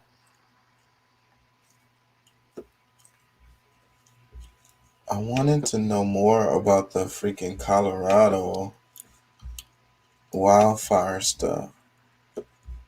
It's so freaking weird. Those devastating wildfires in Colorado that destroyed communities in seconds. As many as 1,000 homes burned, leaving families homeless to start 2022. And tonight, that threat is still not over. Emily Ikeda is on the front lines near Denver. Tonight, the destruction is catastrophic as fast-moving infernos raged across Colorado, more than tripling in size in less than 24 hours. Tearing through residential neighborhoods near Boulder like a blowtorch, fueled by intense 100-mile-an-hour winds. It was pretty shocking. The winds were blowing embers all over the road. Old Town Superior was on fire. It just unbelievable. Chaos and confusion as tens of thousands scrambled for their lives. Shoppers fleeing a Costco with the doomsday scenario closing in. You know, it almost seems like a tornado, a hurricane, a fire, all in one. President Biden promising federal assistance as today, Colorado's governor surveyed the damage from the air. Entire communities now an apocalyptic wasteland. Have you seen anything like this before? Well, nothing with the pace of this fire. This one was right in, your neighborhood Target, your neighborhood Costco. The hospital had to be evacuated. Yeah, that's crazy. Wait, Pat, did you hear about the guy? Remember we was talking about the guy who got the 110-year sentence, the truck driver? And yeah, I talked about that in the show yesterday about how they reduced his sentence down to 10 years. Yeah. Yeah, man. What'd you think about that? I think that's still a lot of time, but I mean, did he do it on purpose or whatever? But I do see it being a plus for him not to be, He's not gonna do the whole 10 years, and there has to be a certain amount of punishment with this for negligence. Who knows? You know what I'm saying? When people die, and that's why I be saying about I don't understand why cops, because at your job. And I say this to anybody. Don't matter what job you have. If you kill somebody during the act of you doing your job, like you know what I mean? Like somebody dies as a result of something that you did at work. Yeah. Like you're at the very least you're gonna get fired, right? At the very least you're gonna get fired. That's very least. And you might get criminal charges or civil charges or some kind of freaking have to deal with the damn cops. But police officers kill people at work and they don't even lose their job.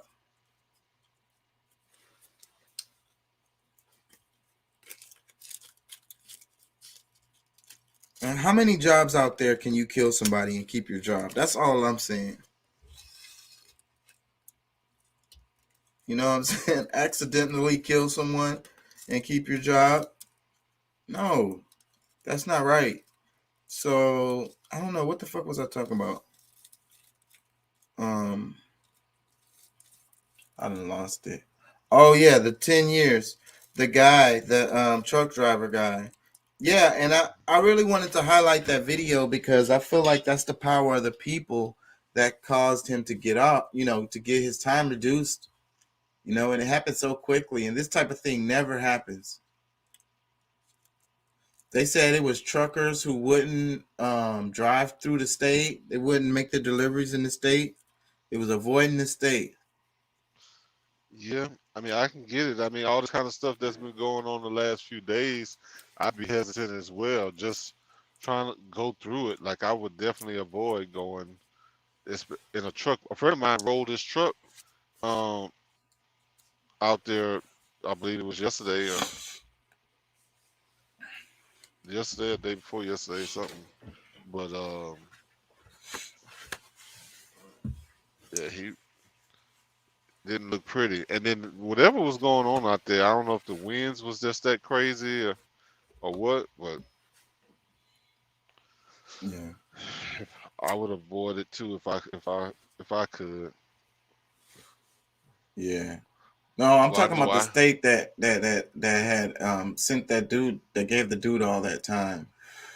I might have mixed it up. I might have said Colorado, but I meant to be talking about that guy. But yeah, Colorado is crazy out there, man. I didn't know they got wildfires. Did you know that? This is the first time I've heard of it, but I mean, I'm not surprised with the type of terrain that's there, and you know, when it's, I mean, because you got to think, I mean, we're looking at some very warm temperatures still, even in the winter. Right. So And that's what happened. That's why this happened. And then they got snow right after it. So they're searching for people and they got like 8 inches of snow or something, like right after this happened. And then they're all like, damn, if the snow would have came like a day sooner, then this whole thing wouldn't even happened. true, but I don't know. So did the snow actually put the fires out? I think the fires were done and then it just started snowing. But you know, That's the weird. dry ground, the timber, everything. That's why the fires happened. And you know, snow is water, so that shit is gonna fucking damp everything. So Yeah, that's very strange to me. Tonight, sobering news in Colorado. it just shows the change in the weather. I wanted to hold on. I thought, Tonight, But you still have sobering to news in ask Colorado. yourself, is it control? You know, like 'cause some of this stuff gets controlled by man. You know, yeah. Well, it's definitely it has to do with how we build shit, CERN. and yeah, we no. I'm not talking about CERN. Not in this situation. I'm talking about how we build things. Um, how we do these neighborhoods, and how we clear how we clear the land and make these damn subdivisions and shit, these damn suburban areas. We're fucking that shit is dumb as fuck the way we do that shit. Stupid.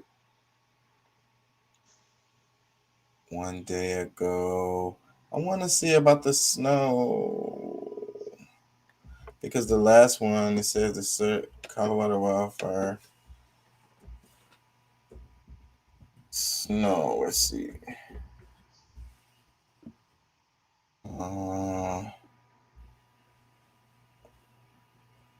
One day ago.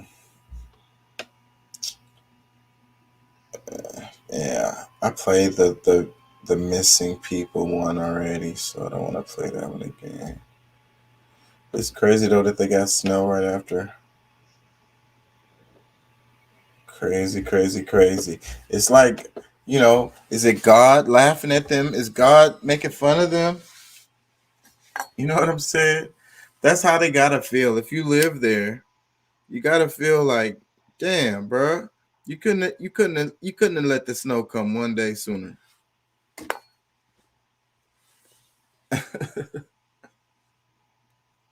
I'm just, I don't know. I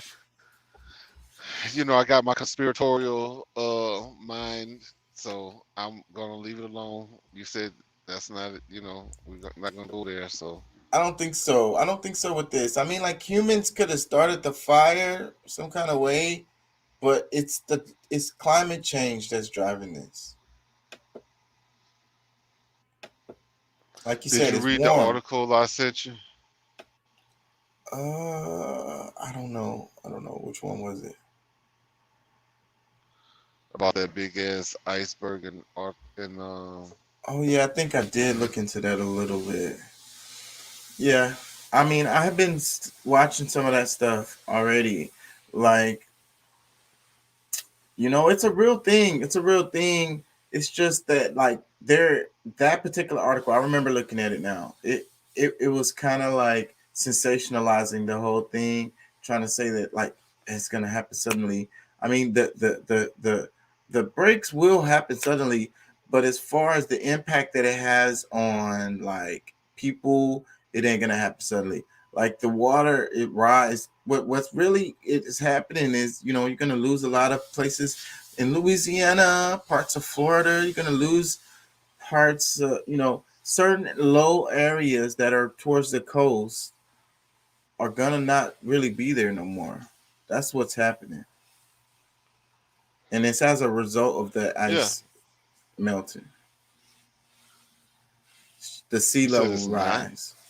It is. It's a direct result of those of the ice melting, Oh, breaking off and melting. okay. Yeah, so it just more water in the ocean. It's just gonna raise the sea level, and so a lot of those areas, like in Louisiana, they're already really low. So the water is just gonna come. You know, parts of Florida, you're gonna lose. And see, what's crazy about this is that the majority of human population, we live on coasts. If you look at the maps, it's some pretty cool maps I was looking at one time, and it showed like where all the people were, and it's like the interior land areas are mostly empty, and all the people are on the edges. We like to live near the coast. I think that has to do with our evolutionary history too, because um, you could try to think that, because I've thought about this before. You could try to explain that with trade, um, and also like as far as like having just access to water, because we need that like at least like every other day or every day we need water. So being living close to water, that would make sense. But I think that the reason why the majority of us live next to coasts is because of an evolutionary part of our history where there was a thing that happened where like it was like an extinction level event, and the amount of humans on the planet went way down, and only a few of us made it. It was a small group, and that group lived on the coast. They survived by living on the coast and eating like shellfish and shit like that, because everything was all fucked up. So they had to like make it, and they made it by living off like the coast and shit. I think that's the reason why a lot of people live on the coast today. Is just because of the evolutionary history of humans. Well, I mean, it's. I mean, the closer you are to water, the closer you are to food. I mean, it's not, you know, rocket science or anything like that. I mean, that's just So, but it that's makes just it interesting because the water is going to come up on the coast. So a lot of our major cities are on coast, and as time goes on, because the direction that we're going in, the water is just going to keep on rising. So we're going to lose a lot of those cities as time goes on. Like you can see Louisiana losing land like every day, every year. yeah, and I mean, which is to be expected. But I mean, I wonder how many people are actually doing anything about it. You know what I'm saying? Like I don't some know point. that you could do anything about that. One thing I was thinking about, like, I wonder, because we be talking about the What? reflection of the sun, a lot of it has to do with that, the amount of, because they talk about the greenhouse gases and stuff, is because of the heat that comes in through the light spectrum from the sun gets trapped in our atmosphere by these gases. Like they come up, like they come into the earth, bounce off the earth, and then bounce back off of these particles that's in the air, and like come back down to the earth. And it kind of has to do with the white, that has to relate it to do with the snow and shit. Like the North Pole and the South Pole, and these this light. I mean, the white reflects the light, so the more darker the land is, the more sun is going to absorb, more heat is going to absorb, continue to get hotter. So those polar caps, those ice, it helps the Earth maintain its temperature by reflecting more of the light. That's how you got all that shit. And so, but I was wondering if they could do an experiment where they could just like lay out like a really huge white, like reflective, man-made thing in Antarctica and in the North Pole, the North and the South Pole, or in those areas, and artificially reflect more light back out. I wonder if anybody's working on some kind of technology like that. I think that I mean, it sounds plausible to me. I mean, hey, sounds like maybe you should be the one working on something like that. I'm just saying, you got the idea. Yeah, hopefully somebody's listening, because I haven't heard nobody say that, and I don't know why they. I mean, it sounds like it would work. It must not something not practical about it. It would have to be really big, and it'd have to be maintained some kind of way.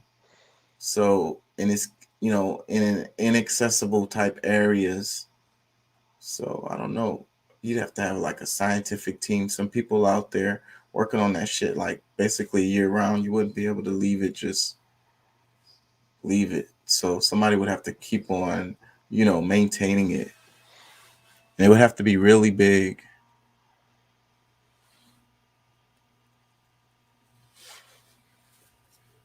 But I don't know why not, man. Human technology, we keep on fucking improving in a lot of stuff. And I think it's because of they learning the ancients. They keep on looking at the ancients, they're gonna start learning some shit. And I think they've been sitting on technology that's ancient ass technology for the longest, because these types of technologies were community technologies where everybody could kind of benefit from, and it's really difficult, to privatize this stuff. Like what Tesla was trying to do, a Nikola Tesla. So that those types of technologies where everybody can use like free electricity and shit like that, like they don't want that shit. That's one of the things that's crazy, because of the way we create electricity, the way we do this whole thing. It could be done in different ways. But the problem is infrastructure. That's what I'll be talking about in the other video. We always have to remember that, like, it took them a long time to build all these power lines and power plants and shit that's all over the country. You know what I'm saying? This grid that they have built. You would need, if you change the system, you would have to build a whole new infrastructure around it. That's a problem. And it's always hard to get, especially you conservatives, to spend any new money on anything like that. Well, if it makes sense, I'm game for it. But there's technology that they're trying to come up with that they're just showing that, okay, it's after so much time has passed, they're not gonna be able to like they're not gonna be able to dispose of a lot of it. It's gonna create new problems. It's just a lot of the stuff just really and they're not doing it, like they're not as efficient with it as you need to be. Like, so why give up one way to, you know, build something that's already proven just based on calculations to make us worse off? So I mean, I don't think it's just that, because I mean, I think conservatives want some growth as well. I mean, I don't know any that doesn't want some growth, but at the same time, let's put the money in the right places. Yeah. When they get smart enough to do it the right way, then hell yeah, I'll put as much money into it as we need to. Yeah. I just think that argument always benefits the status quo for things to stay the same. That that argument Well, is I don't know. always an argument to I not do it or whatever, to not spend the money, to not do it now. There's always an argument for that. Forever to the end of yeah. time. Well, I mean, just kind of listen to how you're looking at it. I mean, you act like you could dig in your pockets and fund it, and everybody, because you like it, everybody else should, and should put all the resources possible into it. Where we're a country where we agree on things and we disagree on others, and it comes down to where like it's a vote, or so I mean, it's not like it's just There- conservatives that votes against that stuff. yeah. But my argument is, if when there's a will, there's a way, and that's the thing. I It mean, don't. you don't think money's real? I believe money is real. Huh? But again, when it's a will, there's a way. You find ways to fund this stuff. There's ways to fund this stuff. There's money floating around every fucking where, man. But when there's a will, there's a way. I don't think there's no political will to do these things, and that's the real reason why they don't get done. And that's my argument. That's the basis of my argument, is that people don't want to No, help. it really isn't. It really isn't any political will, because I mean, like sometimes this whole idea propaganda. A lot of times, you guys stuck on a mindset that, oh wow, this is so cool. Yeah, we could do this and we could do that, but they already knew they were selling you a line of bullshit to begin with. They weren't never Yeah. intending to do it.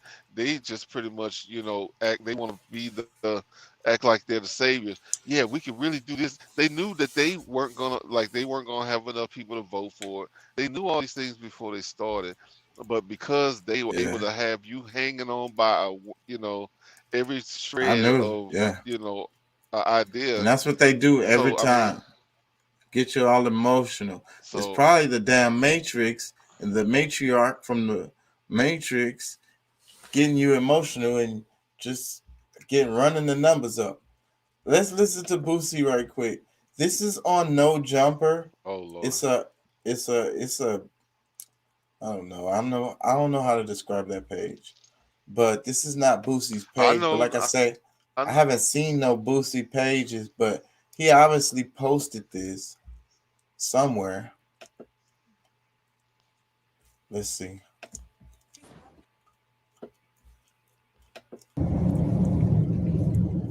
Man, I know I ain't tripping, man. That wasn't no 12 months. That shit ain't feel like no 12, 21. That shit felt like 6 months, man. Shit. I know some people feel like I feel. That shit was too fast, man. Like the fucking year speeding up or what does something. he say? He said 20 the year went by like 6 months. He said it went by way too fast.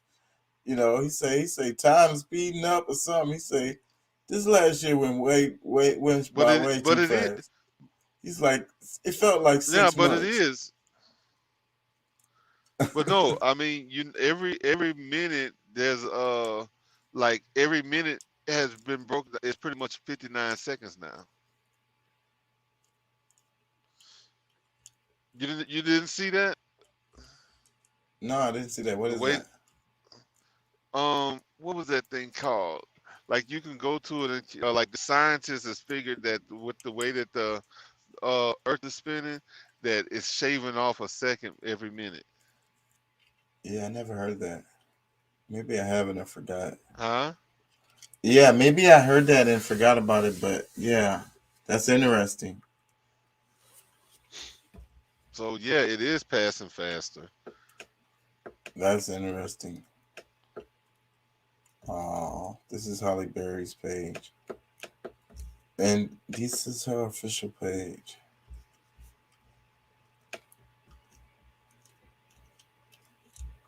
She's still so gorgeous. They was making fun of her. I saw some memes. They made some memes out of this photo.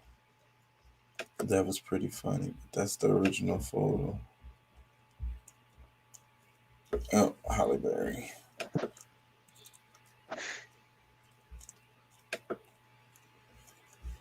I'm a fan, I ain't gonna lie.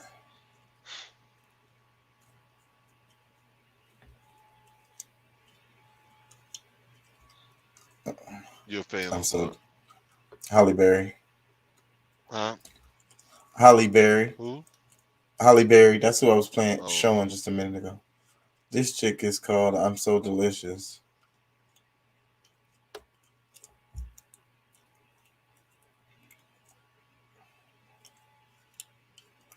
Algorithm movie. Yeah, man. I gotta work a double tomorrow too. Let's hear this nigga Wiz Khalifa. You gotta do what? I don't know. Nah, I'm not gonna show that nigga shit. If you showing illegal shit, I might get fucked up. I was saying I was gonna play some Wiz Khalifa. Yeah, man. So what you want to talk about? Like what you what's been on your mind? You see anything in the news? I can't think of anything right now. And I mean, I don't know. Kind of shot down my thoughts on that whole the thoughts of the iceberg in Antarctica. Yeah, it's not gonna be a sudden thing. It's gonna be gradual. No, I don't. And they was kind of making the article was kind of trying to say, you know, this immediate thing is gonna happen. It really just doesn't. I mean, it breaking apart is immediate, but the impact that it's gonna have is not gonna have an immediate impact. It's a slow, gradual thing. Well, I mean, you gotta. It's like a city, like a small town, in the middle of the ocean. Yeah. Like 20-something feet or 20-something miles. My bad. 20-something miles long, 15 or so miles deep, and you Like know, a I whole forget how wide. Whole ass continent or something. Like it's like a whole ass continent. Well, you know what I mean? Well, no, it's not. It's not like as an big as a island continent, but like yeah, you know what I mean? It's big as fuck. Big, huge. I get it. So, but these things, when it breaks, it's not gonna melt right away. You know what I'm saying?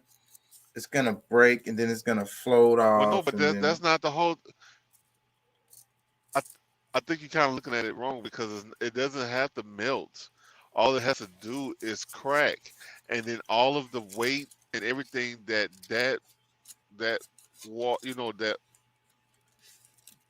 ice makes is gonna push water. It's gonna push it. You know, onto yeah. So I mean, it doesn't have to melt. All it has to do, because I mean, the water's already like we've been cresting in most of our rivers and lakes and stuff for the last couple of years. So we're already there. So I mean, just that one move, that's almost like a tsunami.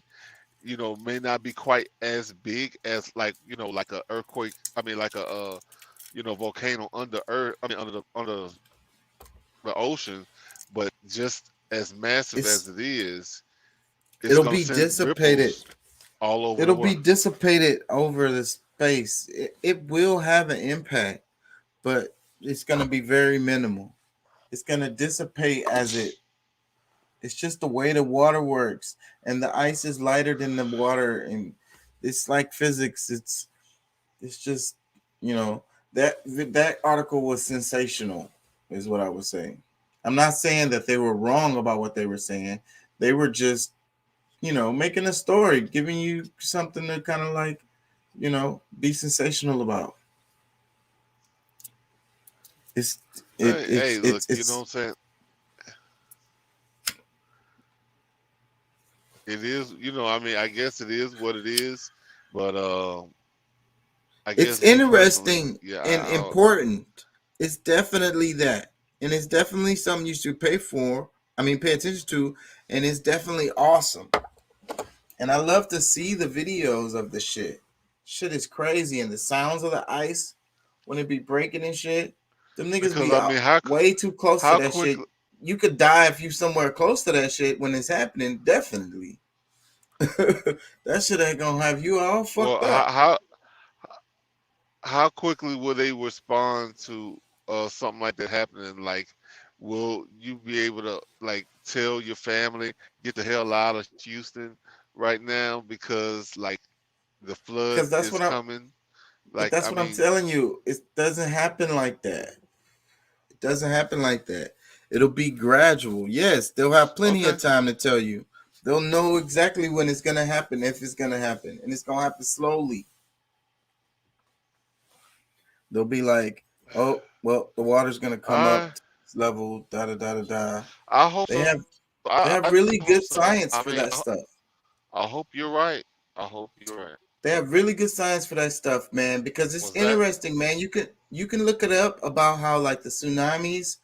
Because I don't know, the 2014 one of those tsunamis that happened caused a new system to be implemented where they measure the height of the water, or whatever you want to call it, with these buoys, and they have them strategically placed over long spaces, so they can pretty accurately measure, and they can even track when a tsunami happens.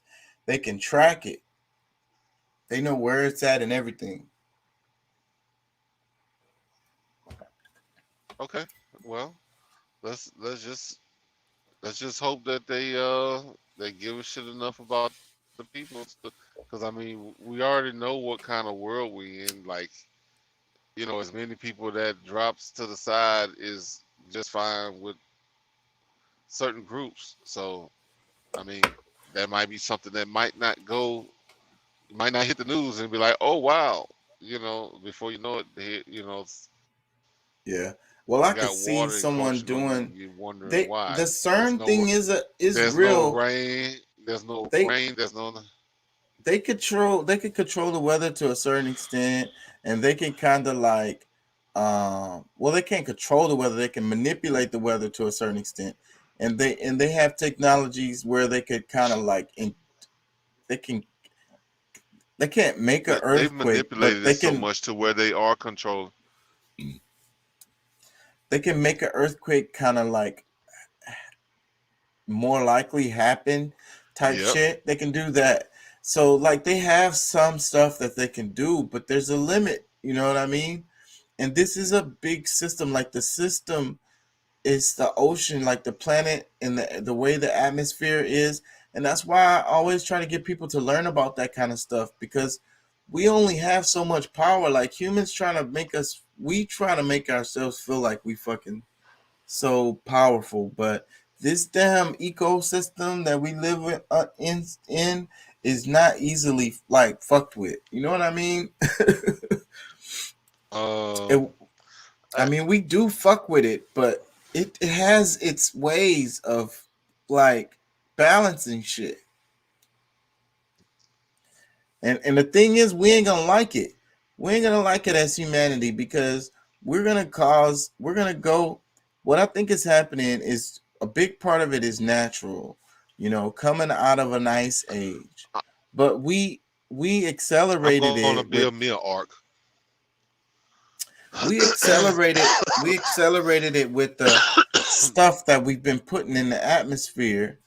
But this was a thing that was the earth goes through its cycles, and it's always been really like for the humans evolution, it's been real stable. But the earth goes through cycles. Excuse me. Where it's super turbulent times, and then it'll have calm times and super turbulent times. As humanity, because just like that deep time video we was watching, we haven't been here long enough to experience some turbulence, some real turbulence. So I think that the Earth, yeah, turbulence. What I mean is like real drama happening on the Earth related to like the ecosystem, all of this shit. Everything is connected. Well, obviously Everything you don't know. works. I know, but look, like if you, because you know, most people talking about the wildfires, the winds and stuff that was crazy in California. I mean, Colorado is what was crazy as hell to me. I wish like I could send you. I'll send it to you later. But a friend of mine, he lives in Colorado.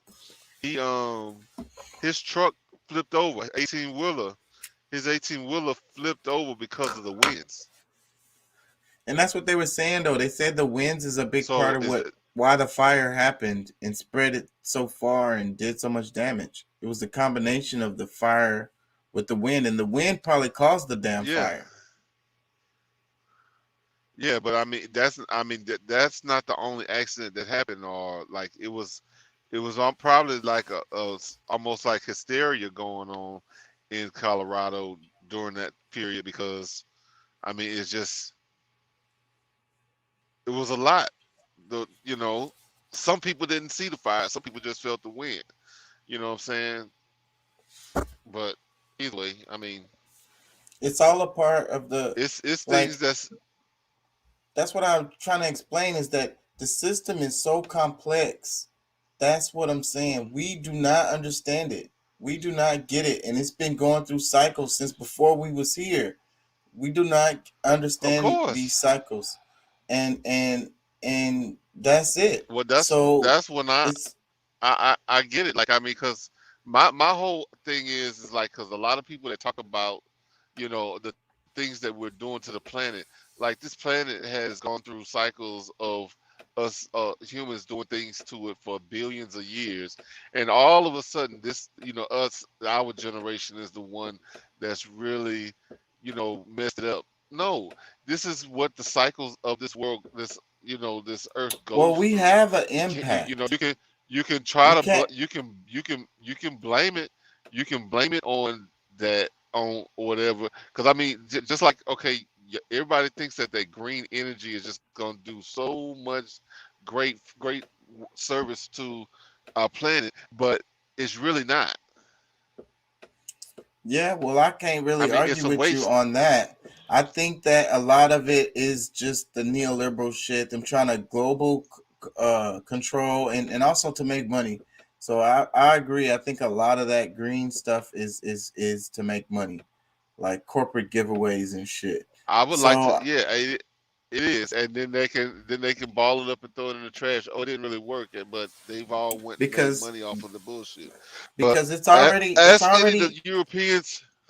it's already too late. Like the scales have already happened, and the humans, we did have an impact. It's just we sped up a system, like the cycle was happening, but we put like fuel to the fire, like we making it happen faster. Now, will the earth be okay? Without a doubt. Will most of the animals or insects and things that live on here be okay? Most likely. Will we make it through? Maybe not. Okay. That's the argument. I mean, that's the worry. That's the real true, regardless of our technology. Because if the atmosphere becomes toxic and shit, and there's no food in the ocean, the earth will recover. We may not. That's what the Well, I mean, that's but the if that's a part of the life cycle, then what can you that could do? I be. mean, That could be. And maybe that has to do with when we talk about deep time and we talk about ancient history, maybe that's some of the stuff that happened with past generations. Like you look at the technologies that some of those people had a long time ago, like you would think they would have made it through, like, but we know they're gone. So well, um I mean, I think we both know that the Noah story isn't 100% true, but there is some truth to it. Um, but the world starting over, or like I think it happens at a certain, it after so long, yeah, it's gonna wash itself. It will shake you off like a dog will shake off ticks. So I mean, That's what I don't I think. mean I but you're saying, like, I mean, it's all a part of our life cycle. If we're all one mind, and whatever decisions that we've made as as a whole, I mean, that's a part of the earth. That's part of our And universe. and That's that's what I was gonna say too. I think that we are not really separate from the earth. The earth is a part of us. Like the earth is our ancestor, one of our ancestors, if that yeah. makes any sense. So No, that it does. we are, we're the earth birthed us, like, if you will. So Yeah. we we're connected with, we're intricately connected to it. And so yes, we're a part of it. I believe that the earth is alive, like a whole organism, Oh and yeah, it is. No we're doubt. just a part. We're one part of it. One little part of the organism. Yeah, but I mean, for you to say that, okay, our thoughts is bigger than the universe itself's thoughts. Like, the living entity of the earth, we're bigger than it. And us making, doing what we've done is just ruining our I'm not earth. saying we're bigger than it at all, because But that's but what I'm I'm just saying. Well, I But we mean, you're have, not directly, indirectly. That's what you're saying, is that we're doing things that can screw up Earth, and I beg to differ, because well, we can't whatever screw up Earth. happens, I wouldn't use those words. I'm saying the stuff that we've done. Well, one of the things is the numbers of humans that we have on the planet. It's a lot. Um, as a community, as a human community globally, our activities have had an impact on the cycle in a way that it has kind of sped it up a bit. That's what I that's feel I feel you, because I mean, even though I don't think the majority of us is made that decision, there's a few that has the authority to make some of these decisions on, like, land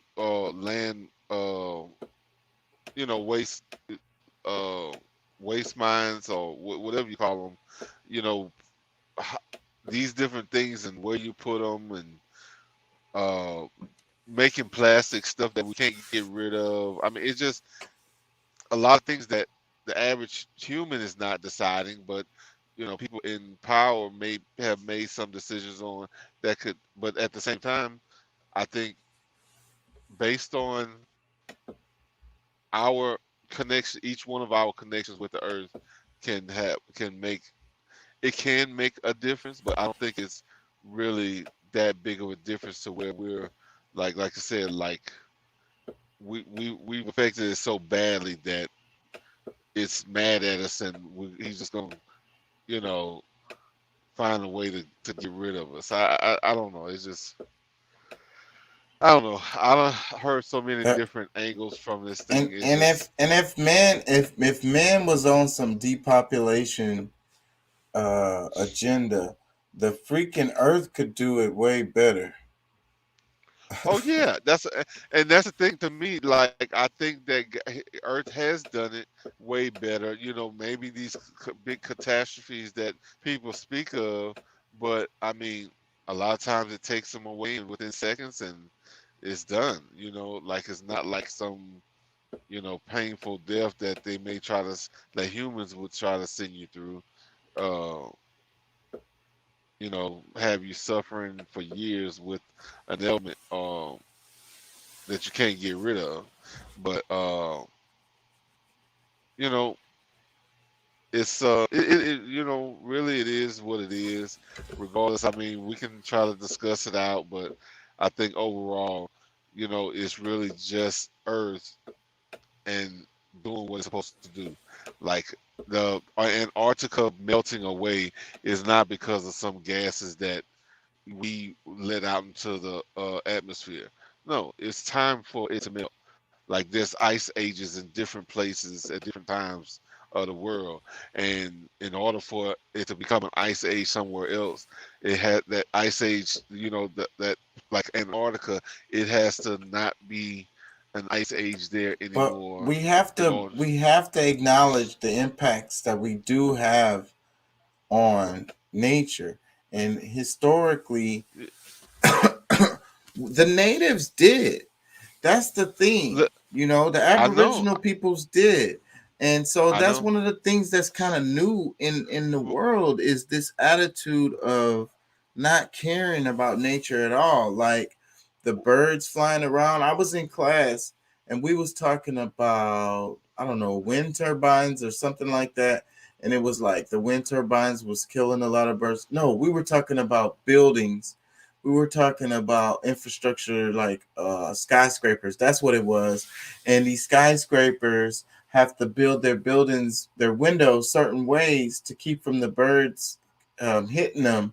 But a lot of these companies don't want to spend the money to do it because they don't really care. And then it's like a lot of people are like, who cares about a few birds? You know, just but Nah. it's not a few Well, birds. It's a whole bunch of birds that die from crashing into these buildings because of the way they build the windows. yeah, no, I think we have a responsibility that we have to take up as humans. But you know what I'm saying, when it comes down to, like plastics is the dumbest thing and maybe the smartest thing that we've done. It's really, it's like it's efficient, it's cheap. Double-edged sword, because Yeah, yes, I would agree with you, because the way they use plastics in like surgeries and stuff like related to medical equipment, that shit is very, very like useful and effective. But we shouldn't be using it for all these disposable plates. Like, yeah, frivolous like why, consumption. if we're gonna use plastics, why not use something that we can wash out and use 80 times before we have to throw it away instead of fucking, like, cause because I it's got so late. because it's cheaper for the damn company to produce this crap, that this one-time use shit, and it's cheaper for you when you buy it. A lot of it has to do with us because we go straight to Walmart We're and lazy. buy the cheapest shit on the shelf. Yeah, no, I mean I get it. I mean I know shit. I've been there. Like I've been. That was like I had a whole stack in my cabinet. There was a stack of fucking foam paper plates for that's what you use when you eat something. And of course I have plates and other shit, you know, but I mean when you really look back, like when you really think about it, like it's just laziness. And instead of washing a dish, we're adding to And like you said in the last video, what happened to the glass Coke bottles? I think that shit was working just fine. it was. I think that was great. I don't think they really had a problem with that. It was just it's expensive to produce those glass bottles, so they wanted to go cheaper. I get it. I And know they, that's why they did it, but and then they could fit more of those smaller cans and plastic bottles in the machines, because the old machines was different. Remember the machines? And they kept the damn Coke pretty cold too, though, didn't they? Them what? old them old machines were so different from the ones that, like, most people out here probably won't even know what we're talking about. The ones you put the nickel, the quarter, whatever the fuck it was, the machine was totally different. It's set low. These things were heavy as fuck too.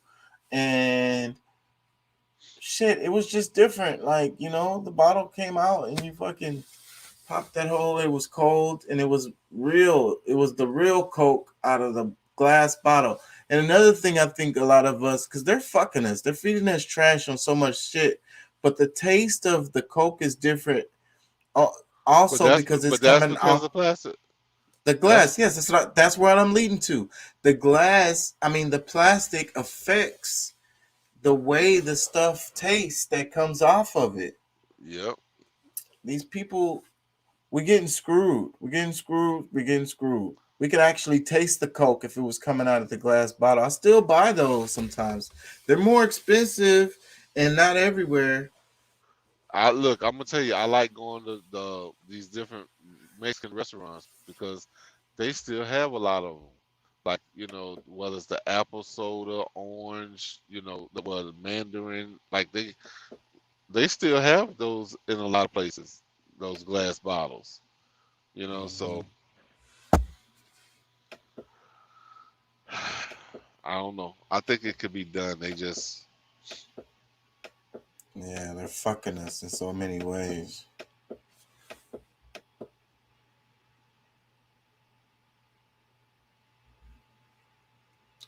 That's no sound.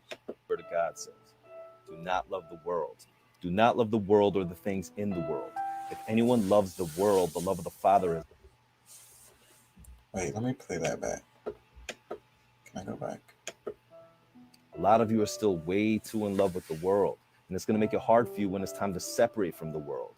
Let's see what the Word of God says. Do not love the world. Do not love the world or the things in the world.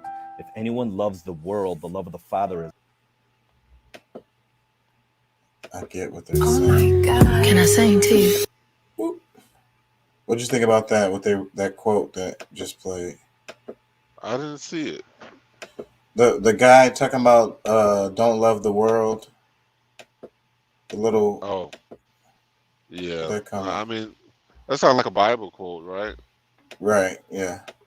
But a little bit different because God so loved the world, but so I don't know, but.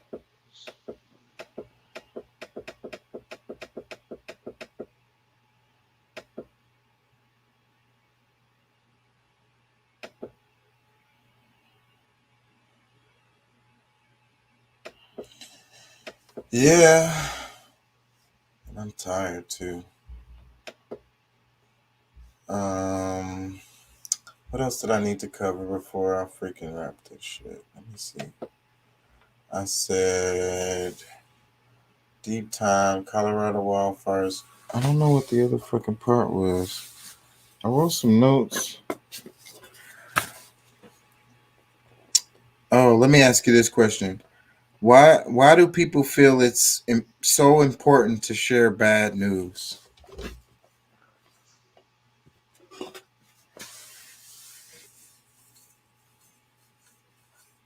You there, Pat? Yeah. I was just thinking about something. Now, what's your question? Why do you think people feel it's so important to share bad news? Like, Oh wow. I don't because the know. calls I get, it's like you don't talk to people for a while or whatever, but when you do talk to them, it's them sharing some bad news because they felt like it was really important to share that with you. Well, my opinion, I think that because of their situation, it was it was a turning point. Like it was very significant to everything that's going on with them right now. And a lot of they a lot of times share that because if you see them in a light that like damn, like you're not like you still doing this, well they'll start telling you all the bad shit that's happened to them since the last time you saw them, so you can maybe empathize with where they are. Yeah, I think it's a bad thing. I think it's a bad thing because people don't feel like it's so important to share good news. So when someone dies or something bad, really, really bad happens, like certain people, they get on the phone and they make sure they call everybody and let them know. Yeah, I don't really know anybody that's doing that, but yeah, I can see how the negative impact that could have, because I mean, if you're putting who knows how many people in that frame of mind, like they have to decompress after they get off the phone with you or finish talking to you in order for them to be able to get back into a positive mind Yeah. state. So yeah, I don't necessarily agree with all that either, because I mean, um, I don't really share like that so much. You know, maybe if somebody asked, or I don't know, like I still don't really go that deep into any of my problems. Yeah. But I don't know. It's really a thing, and I was just thinking about it. It's this misery, you know. It's this victim mentality, the poor mentality, like this poor me thing, you know. And it's like things are all fucked up. So let's make sure we talk about the shit that's all fucked up. I mean, I don't know. I'm just trying to analyze this philosophy because I don't understand the way of thinking.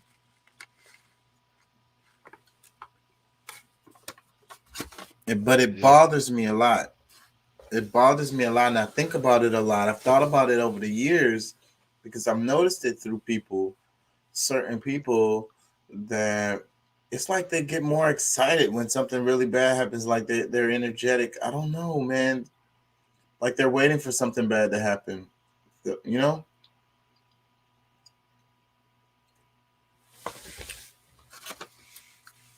yeah. Like they're I mean, bored. I mean, does it make I mean, maybe that's a release, so that it's something that they've been holding, and they're just trying to, you know, because I mean, just like with therapy, I mean, some people, have to get some of these different things off their chest in order to be able, in order for them to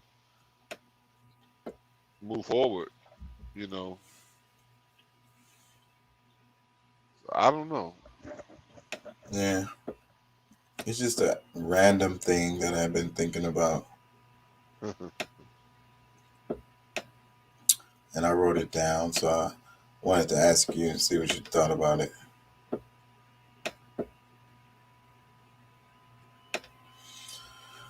Yeah, man, it's getting late. It's 3:30. I gotta work a double tomorrow. We're at 2.5, almost. We're working towards 3 hours.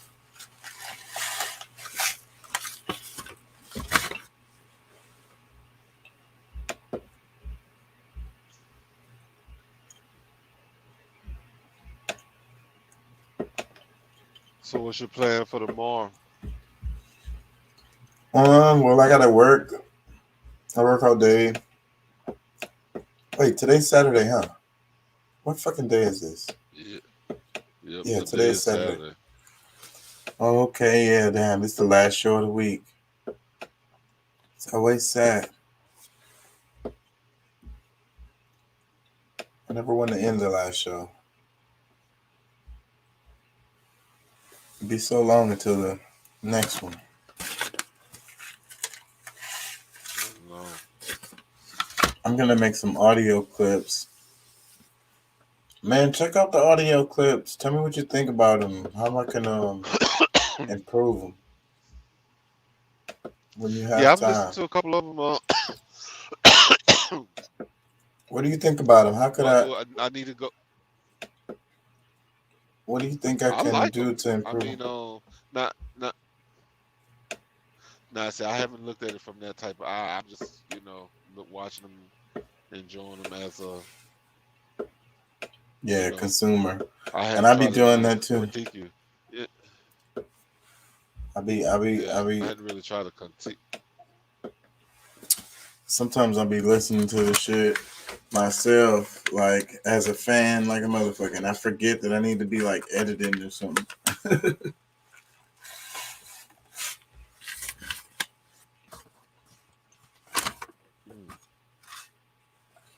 Yeah, I like the audio versions. I do the clips,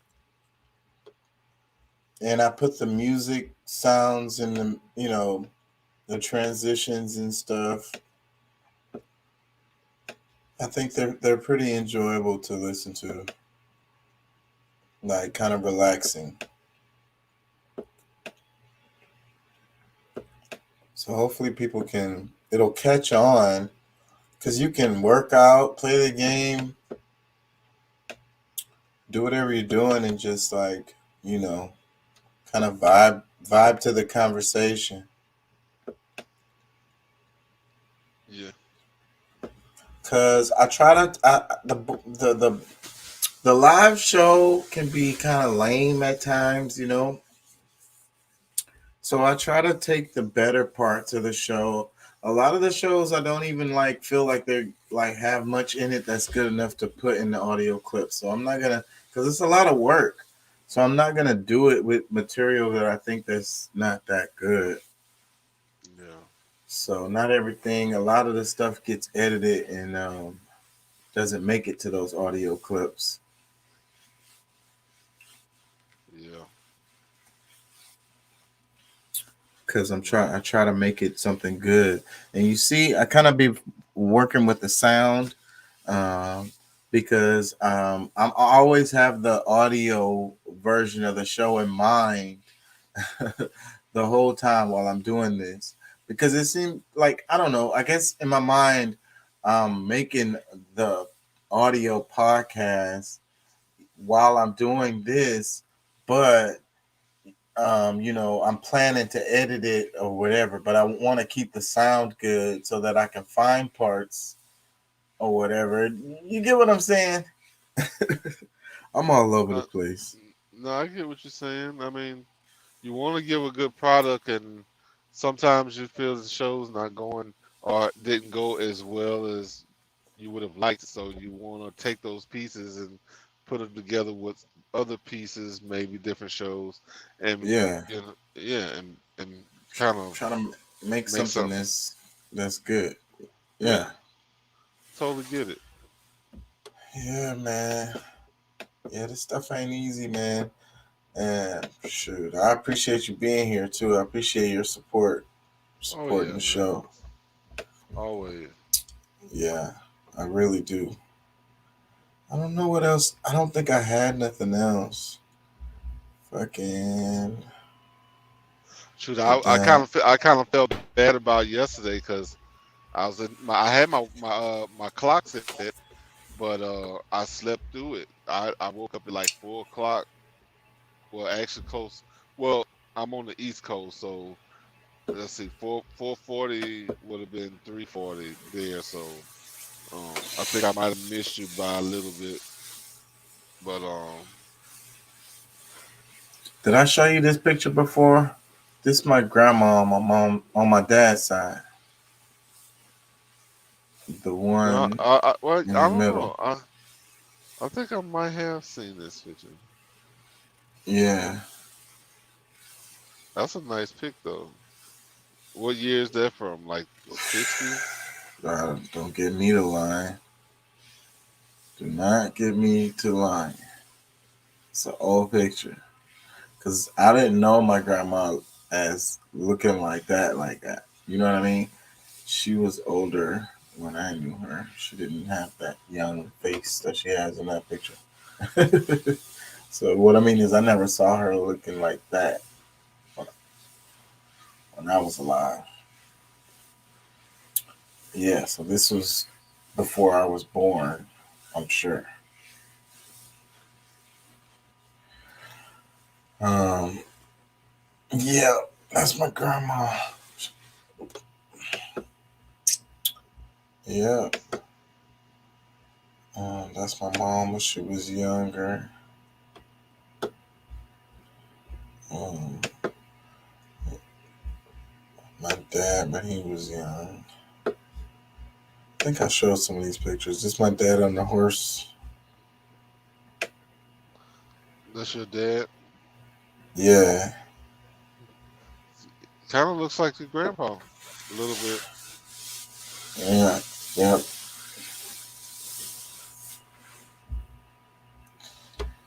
Yeah. Anyways.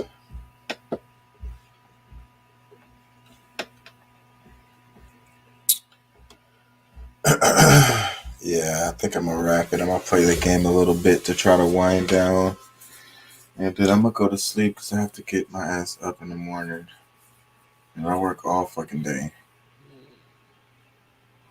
I need to get my life together this coming week, so because school starts for 9 this week. I don't even know. I haven't been looking at none of my shit. I need to get my shit together. I gotta get the Spanish. I'll probably just take Spanish only this semester and focus on that shit.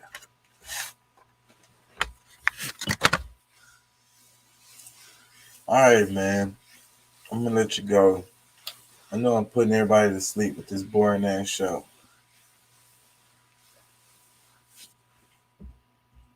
Pat, you there? I'm here.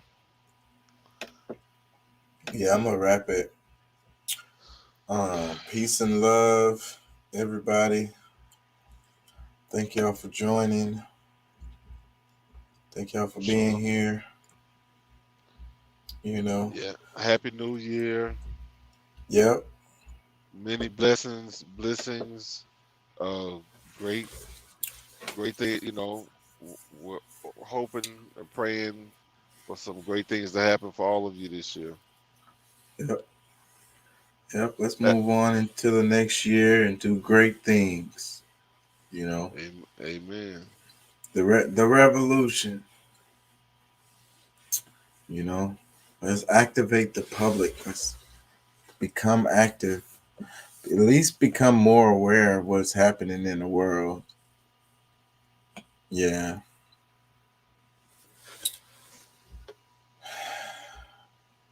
I feel good though. The show gives me an outlet, you know. Yeah, same here, man. You know, it's actually feels good to come on talk to somebody with similar views, and also to argue on some of the things that we don't necessarily see eye to eye on. It's actually pretty cool. I like it. Yeah, we gotta find some more stuff to argue about. Well, I don't think that'll be too hard. Yeah, because I want to spend and you don't want to spend, so that's pretty easy to argue about. Spend? Yeah, I want the government to spend on government on social programs. Yeah. Well, you know what? I want them to as well, so that people can actually see that that's why governments fall. And let it fall.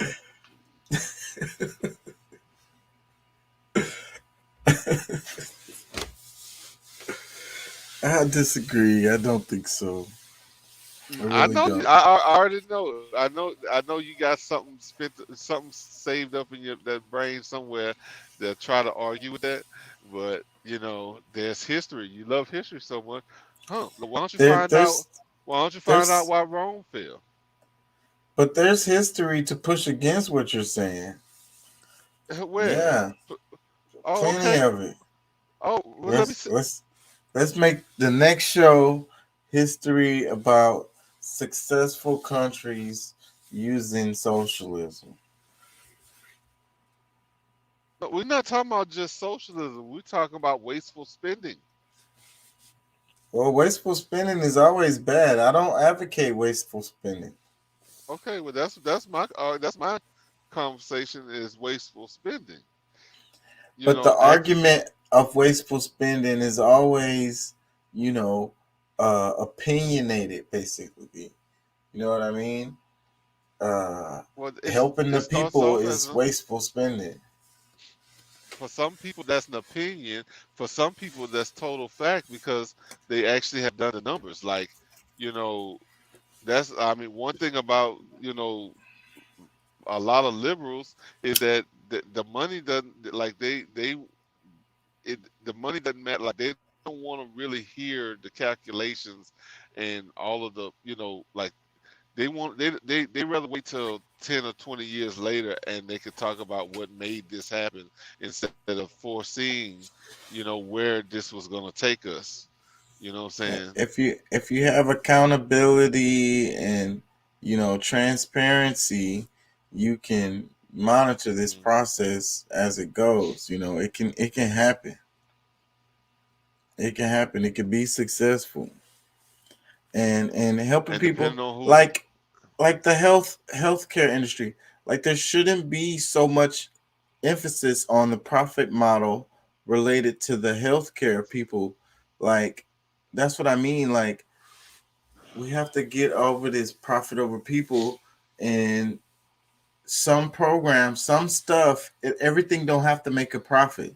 It has, some stuff, the point of it, needs to be for the well-being of people, for humans. I get it, but like, well, then I guess the argument should be more so, let's, instead of, because I mean, there's privatized companies that say that they can do it cheaper than the government can do, and a lot of cases that's true. And In a depend, lot and of I get, cases, it's not. I know, but what I'm saying is, it usually helps more people in history, like over time, since like I've seen, like usually when it's a private company, they've been able to find ways to make at least like your insurance rates cheaper because they are That's the you know argument they've been screaming forever. We have private I, there's so but who much but who argues about competition. But we got to think about it. Like, I mean, the people who argue about it is just those who don't have money.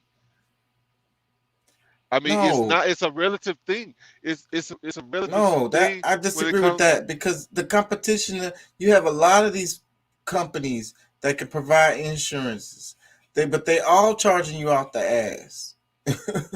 It's you getting fucked all the way around. And they could bargain these shits, but they don't want to. Okay, and you've done the numbers. You know what's affordable and what's not. I haven't done numbers to know what's affordable, what's not. I know what the median income of is for average uh people, and I know what the average amount of insurance is, and I know that Because most I think people can't afford it I think on that's their more what I will normal argue. income. Not as far as the government is concerned. I think that's a bigger argument. Like, because I don't think that a lot of these other things wouldn't be as big a problem if people made enough money to where they could afford things. Yeah, You know what I'm this saying? is the basis of the So problem.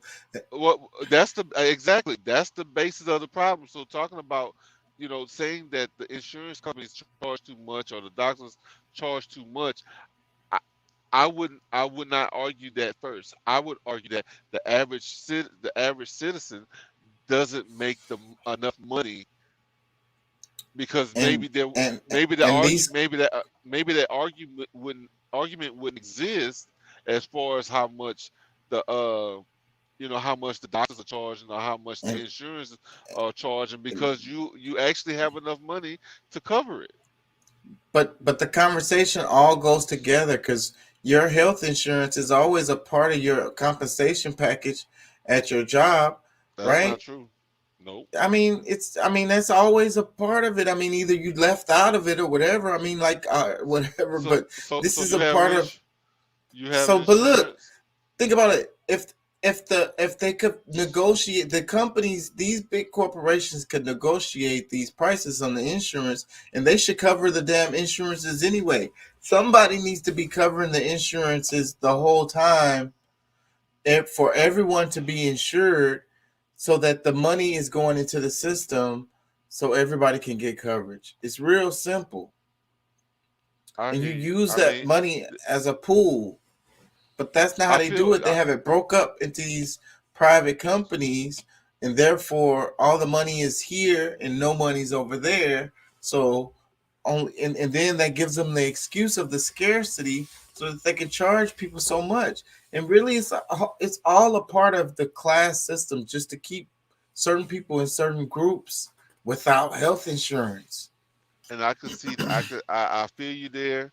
I've seen it. I get it. But at the same time, it's like, because I mean, yeah, that can. All right, we can do the, we should do the math all the way around to make sure, to see where things can cut corners. But we're dealing with humans where, especially in a system where somebody has made X amount of dollars money per year based on what, how the structure was before. And then because they're going off of relativity, they're going off of they're basing it based on what they're used to. And then when they have to see cuts, they will start to give less. They're not going to give as good a service. Some people will. Some people will be like, okay, well, I might not be making, you know, what I was making, but I'm still making a good amount. Some people will, but for the most part, some of these greedy fucks are gonna be like, nah, like why should I work just as hard to get less out of everything? You know what I'm saying? So, But it's people not act getting as that. less. I think everybody should be guaranteed their health care, and it shouldn't be tied to the employment. They should be able to move from one job to another. I mean, it could be through the employer, but you move from employer to employer, and your insurance goes with you. You know, Yeah, that's what I no, think. I mean that's what it is for me. I pay for my own insurance, so no matter where I am, I mean, I get the same. I can go to the same. I can go to any doctor I want to. If something happened to me in Chicago, I can go to a doctor in Chicago. So that's that's just. I mean, I don't know. That's for me.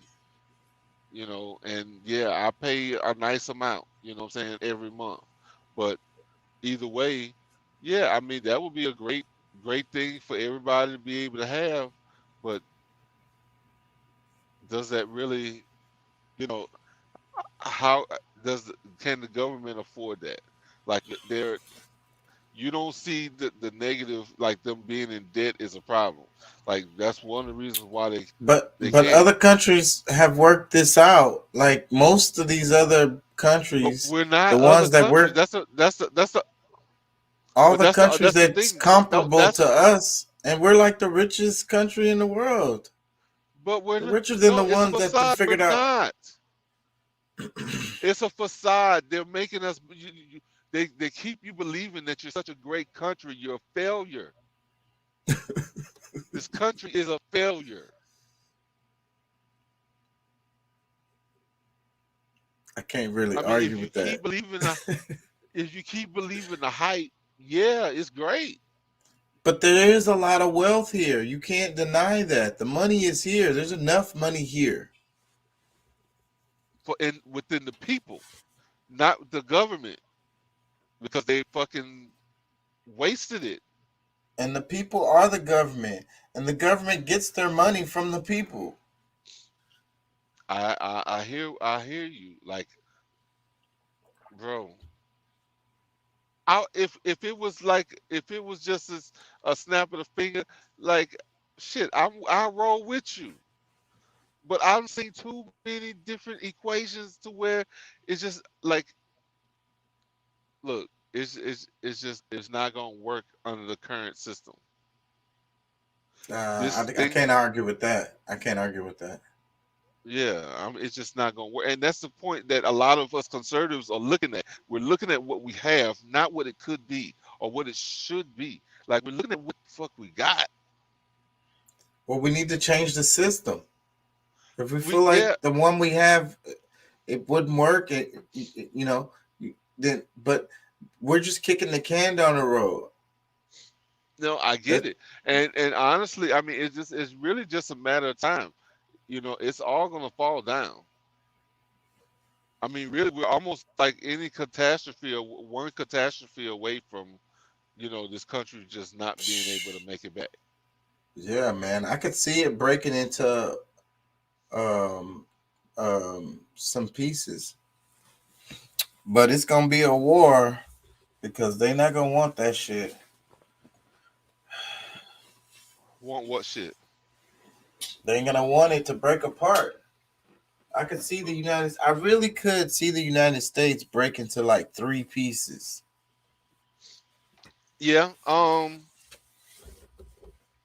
But the thing about it is that too many people believe in this whole United States to where like they're gonna like instead of just letting it be, some people gonna all like they're not gonna accept that. They're not gonna want some groups of people to have this or have that, and like it's gonna be some fight going on. Yeah, But that's what I mean. But I could they're gonna still still see it they're gonna still happening. want that.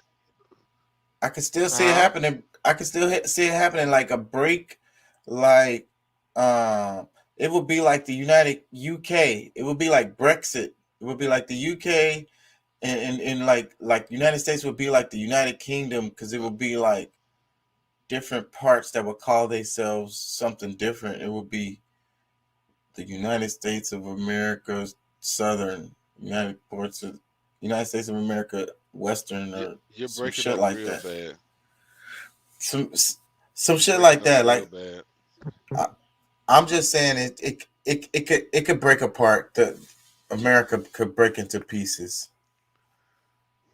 Well, I think for the most part, it's already broke apart. Like I mean, there's a lot of bridges that connects, that keeps us connected to other pieces of America, and yeah, there's some fault lines that could maybe split it up even more than what it is, but I